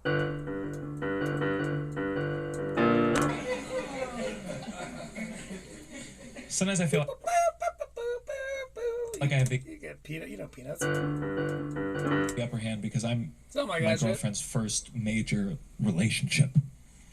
And in fact, she talks to me in a way that you really only do in your first major relationship. Like sometimes at night she'll turn to me and be like, "You're my person." Sounds young. And I'm like, That's young people coded. She doesn't sound like she's your age, bro. and you're last but not least. See? That's my girlfriend's young language. I would know. And it's not because I don't care. It's because I've been through a That chick's a fucking baby. breakup before. And when the last woman who said she'd love you forever blocks you on Skype, it changes your insides a little bit. Let's go back. What did he say? How much do I agree with this? And it's not because I don't care. It's because I've been through a breakup before. Been through a breakup before. Okay. He does seem the type where that would suck. And when the last woman who said she'd love you forever blocks you on Skype.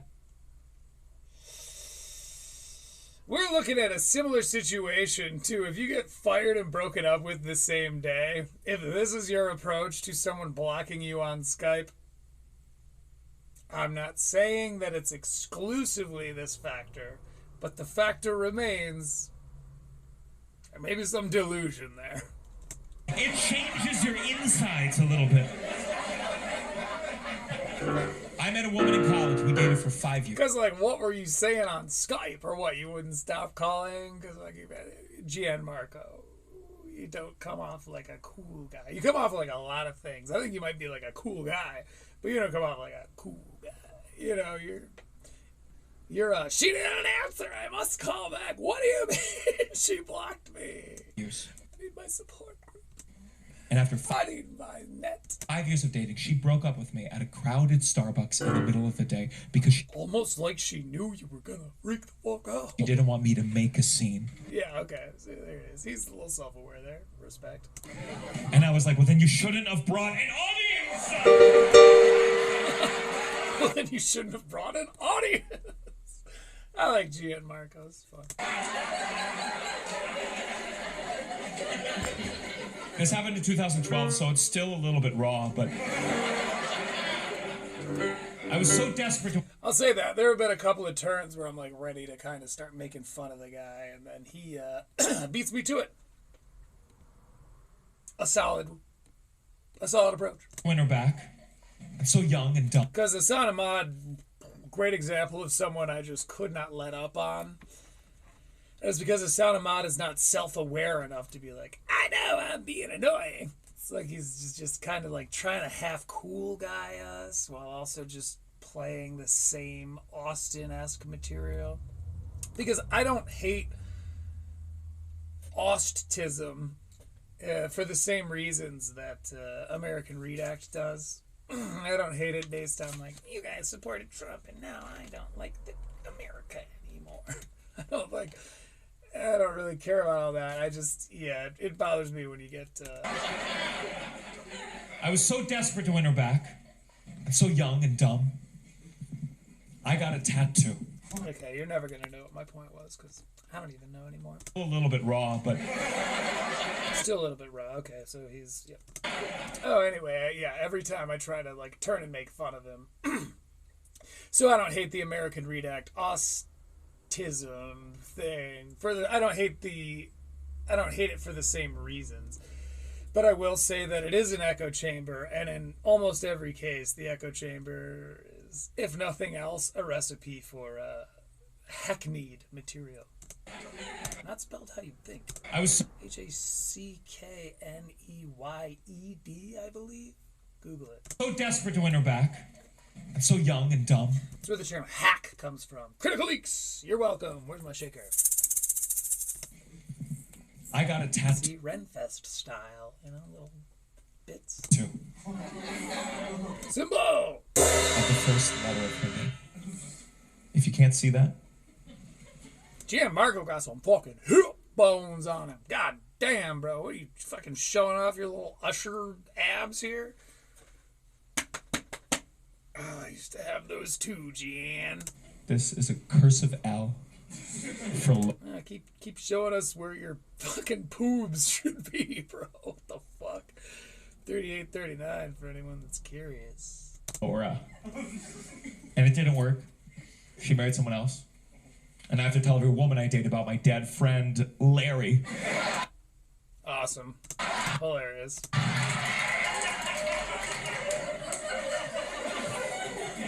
Unfortunately, my current girlfriend knows what the tattoo actually stands for, which frankly is my fault for hooking up with an audience member. But So I'm not gonna lie, we're only about halfway through this thing. I don't think in this particular episode of Critical Leaks we're gonna get to the end, because we're already, as you can see, over 3 hours into our video. So we're gonna wait for a good closing point, at which point I shall perform a music for you.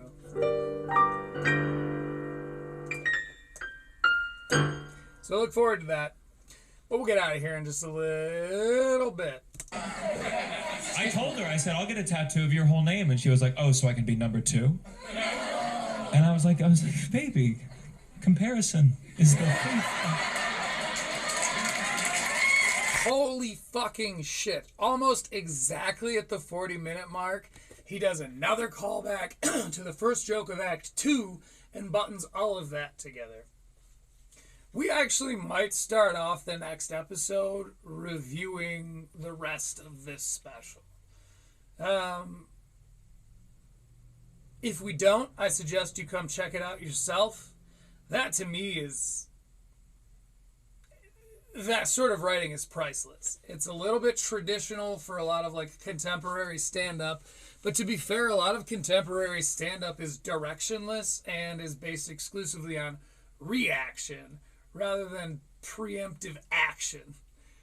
Gianmarco Soresi knows that that he buttoned his first act up with that first callback, and he's doing in exactly the same formula. He's doing the same thing for his second act. So, excuse me, Jesus, Harold Christ. So, like I said, in our next episode, we may well be covering the third act of this special. But let's hear him out as he makes his transition, and then we're going to jump into our musical performance. Thank you. She does not find any of this funny, by the way. I want you to know that. We got in a big fight about His girlfriend doesn't like this material he's saying. it. I think it was because we had our 4th anniversary last year, and I think something about that number for her, my girlfriend, she told me one night, she said, look, I've been thinking about it. If you don't make plans to get rid of that tattoo, or cover it up with whatever you want, I don't think we can stay together. And I was taken aback. I was like, baby, what about my Larry joke? She was not persuaded. Okay, cool. All right, we're going to call it there for now. So, what we're going to do, my friends, we're going to bust into a musical performance, which is the new norm here.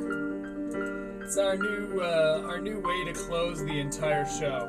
This is a tune called "Get Behind the Mule" by Tom Waits. Damn, smoke Jimmy the hole with a horse, little pistol and a lariat. He's going to the bottom, he's going down the drain. She said she wasn't big enough to carry it. She gotta get behind the mule, morning and loud. She gotta get behind the mule, morning and loud. Got to get behind the mule in the morning and loud. Whoa, whoa, whoa. You gotta get behind the mule in the morning and loud. Said, oh, oh, oh. Chopping it, chop with the axe in the woods. You gotta meet by the fall down tree. Yeah, shovel the dirt on a coffin lid. I know they're coming looking for me, boys. I know they're coming looking for me. You gotta get behind the mule in the morning and loud. Oh, you gotta get behind the mule morning and loud.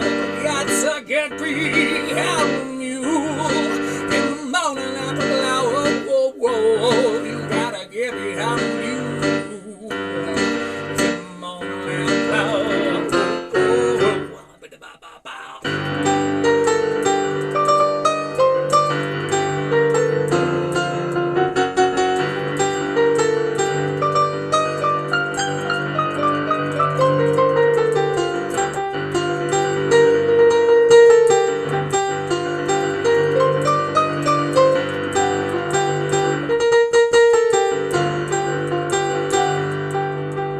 Big Jack Rose, 8'1", and it stood in the road and he cried. I said he couldn't make a lover, he couldn't make a stay. Tell the good Lord that he tried. You gotta get behind the mule in the morning and light. Oh, you gotta get behind the mule in the morning and light. Got to get behind the mule in the morning after the hour. Whoa, whoa, whoa. You gotta get behind the mule in the morning and loud. Whoa, whoa. Poaching gator birds on a power line and a Studebaker with Burley Joe hose. I'm digging all the way to China with a silver spoon while the hangman fumbles with the news. While the hangman fumbles with the news, you gotta get behind the mule in the morning and loud. Oh, you gotta get behind the mule in the morning and loud. Got to get behind the mule in the morning and loud. Whoa, whoa, whoa. You gotta get behind the mule in the morning and loud. Said, oh, oh, oh, oh.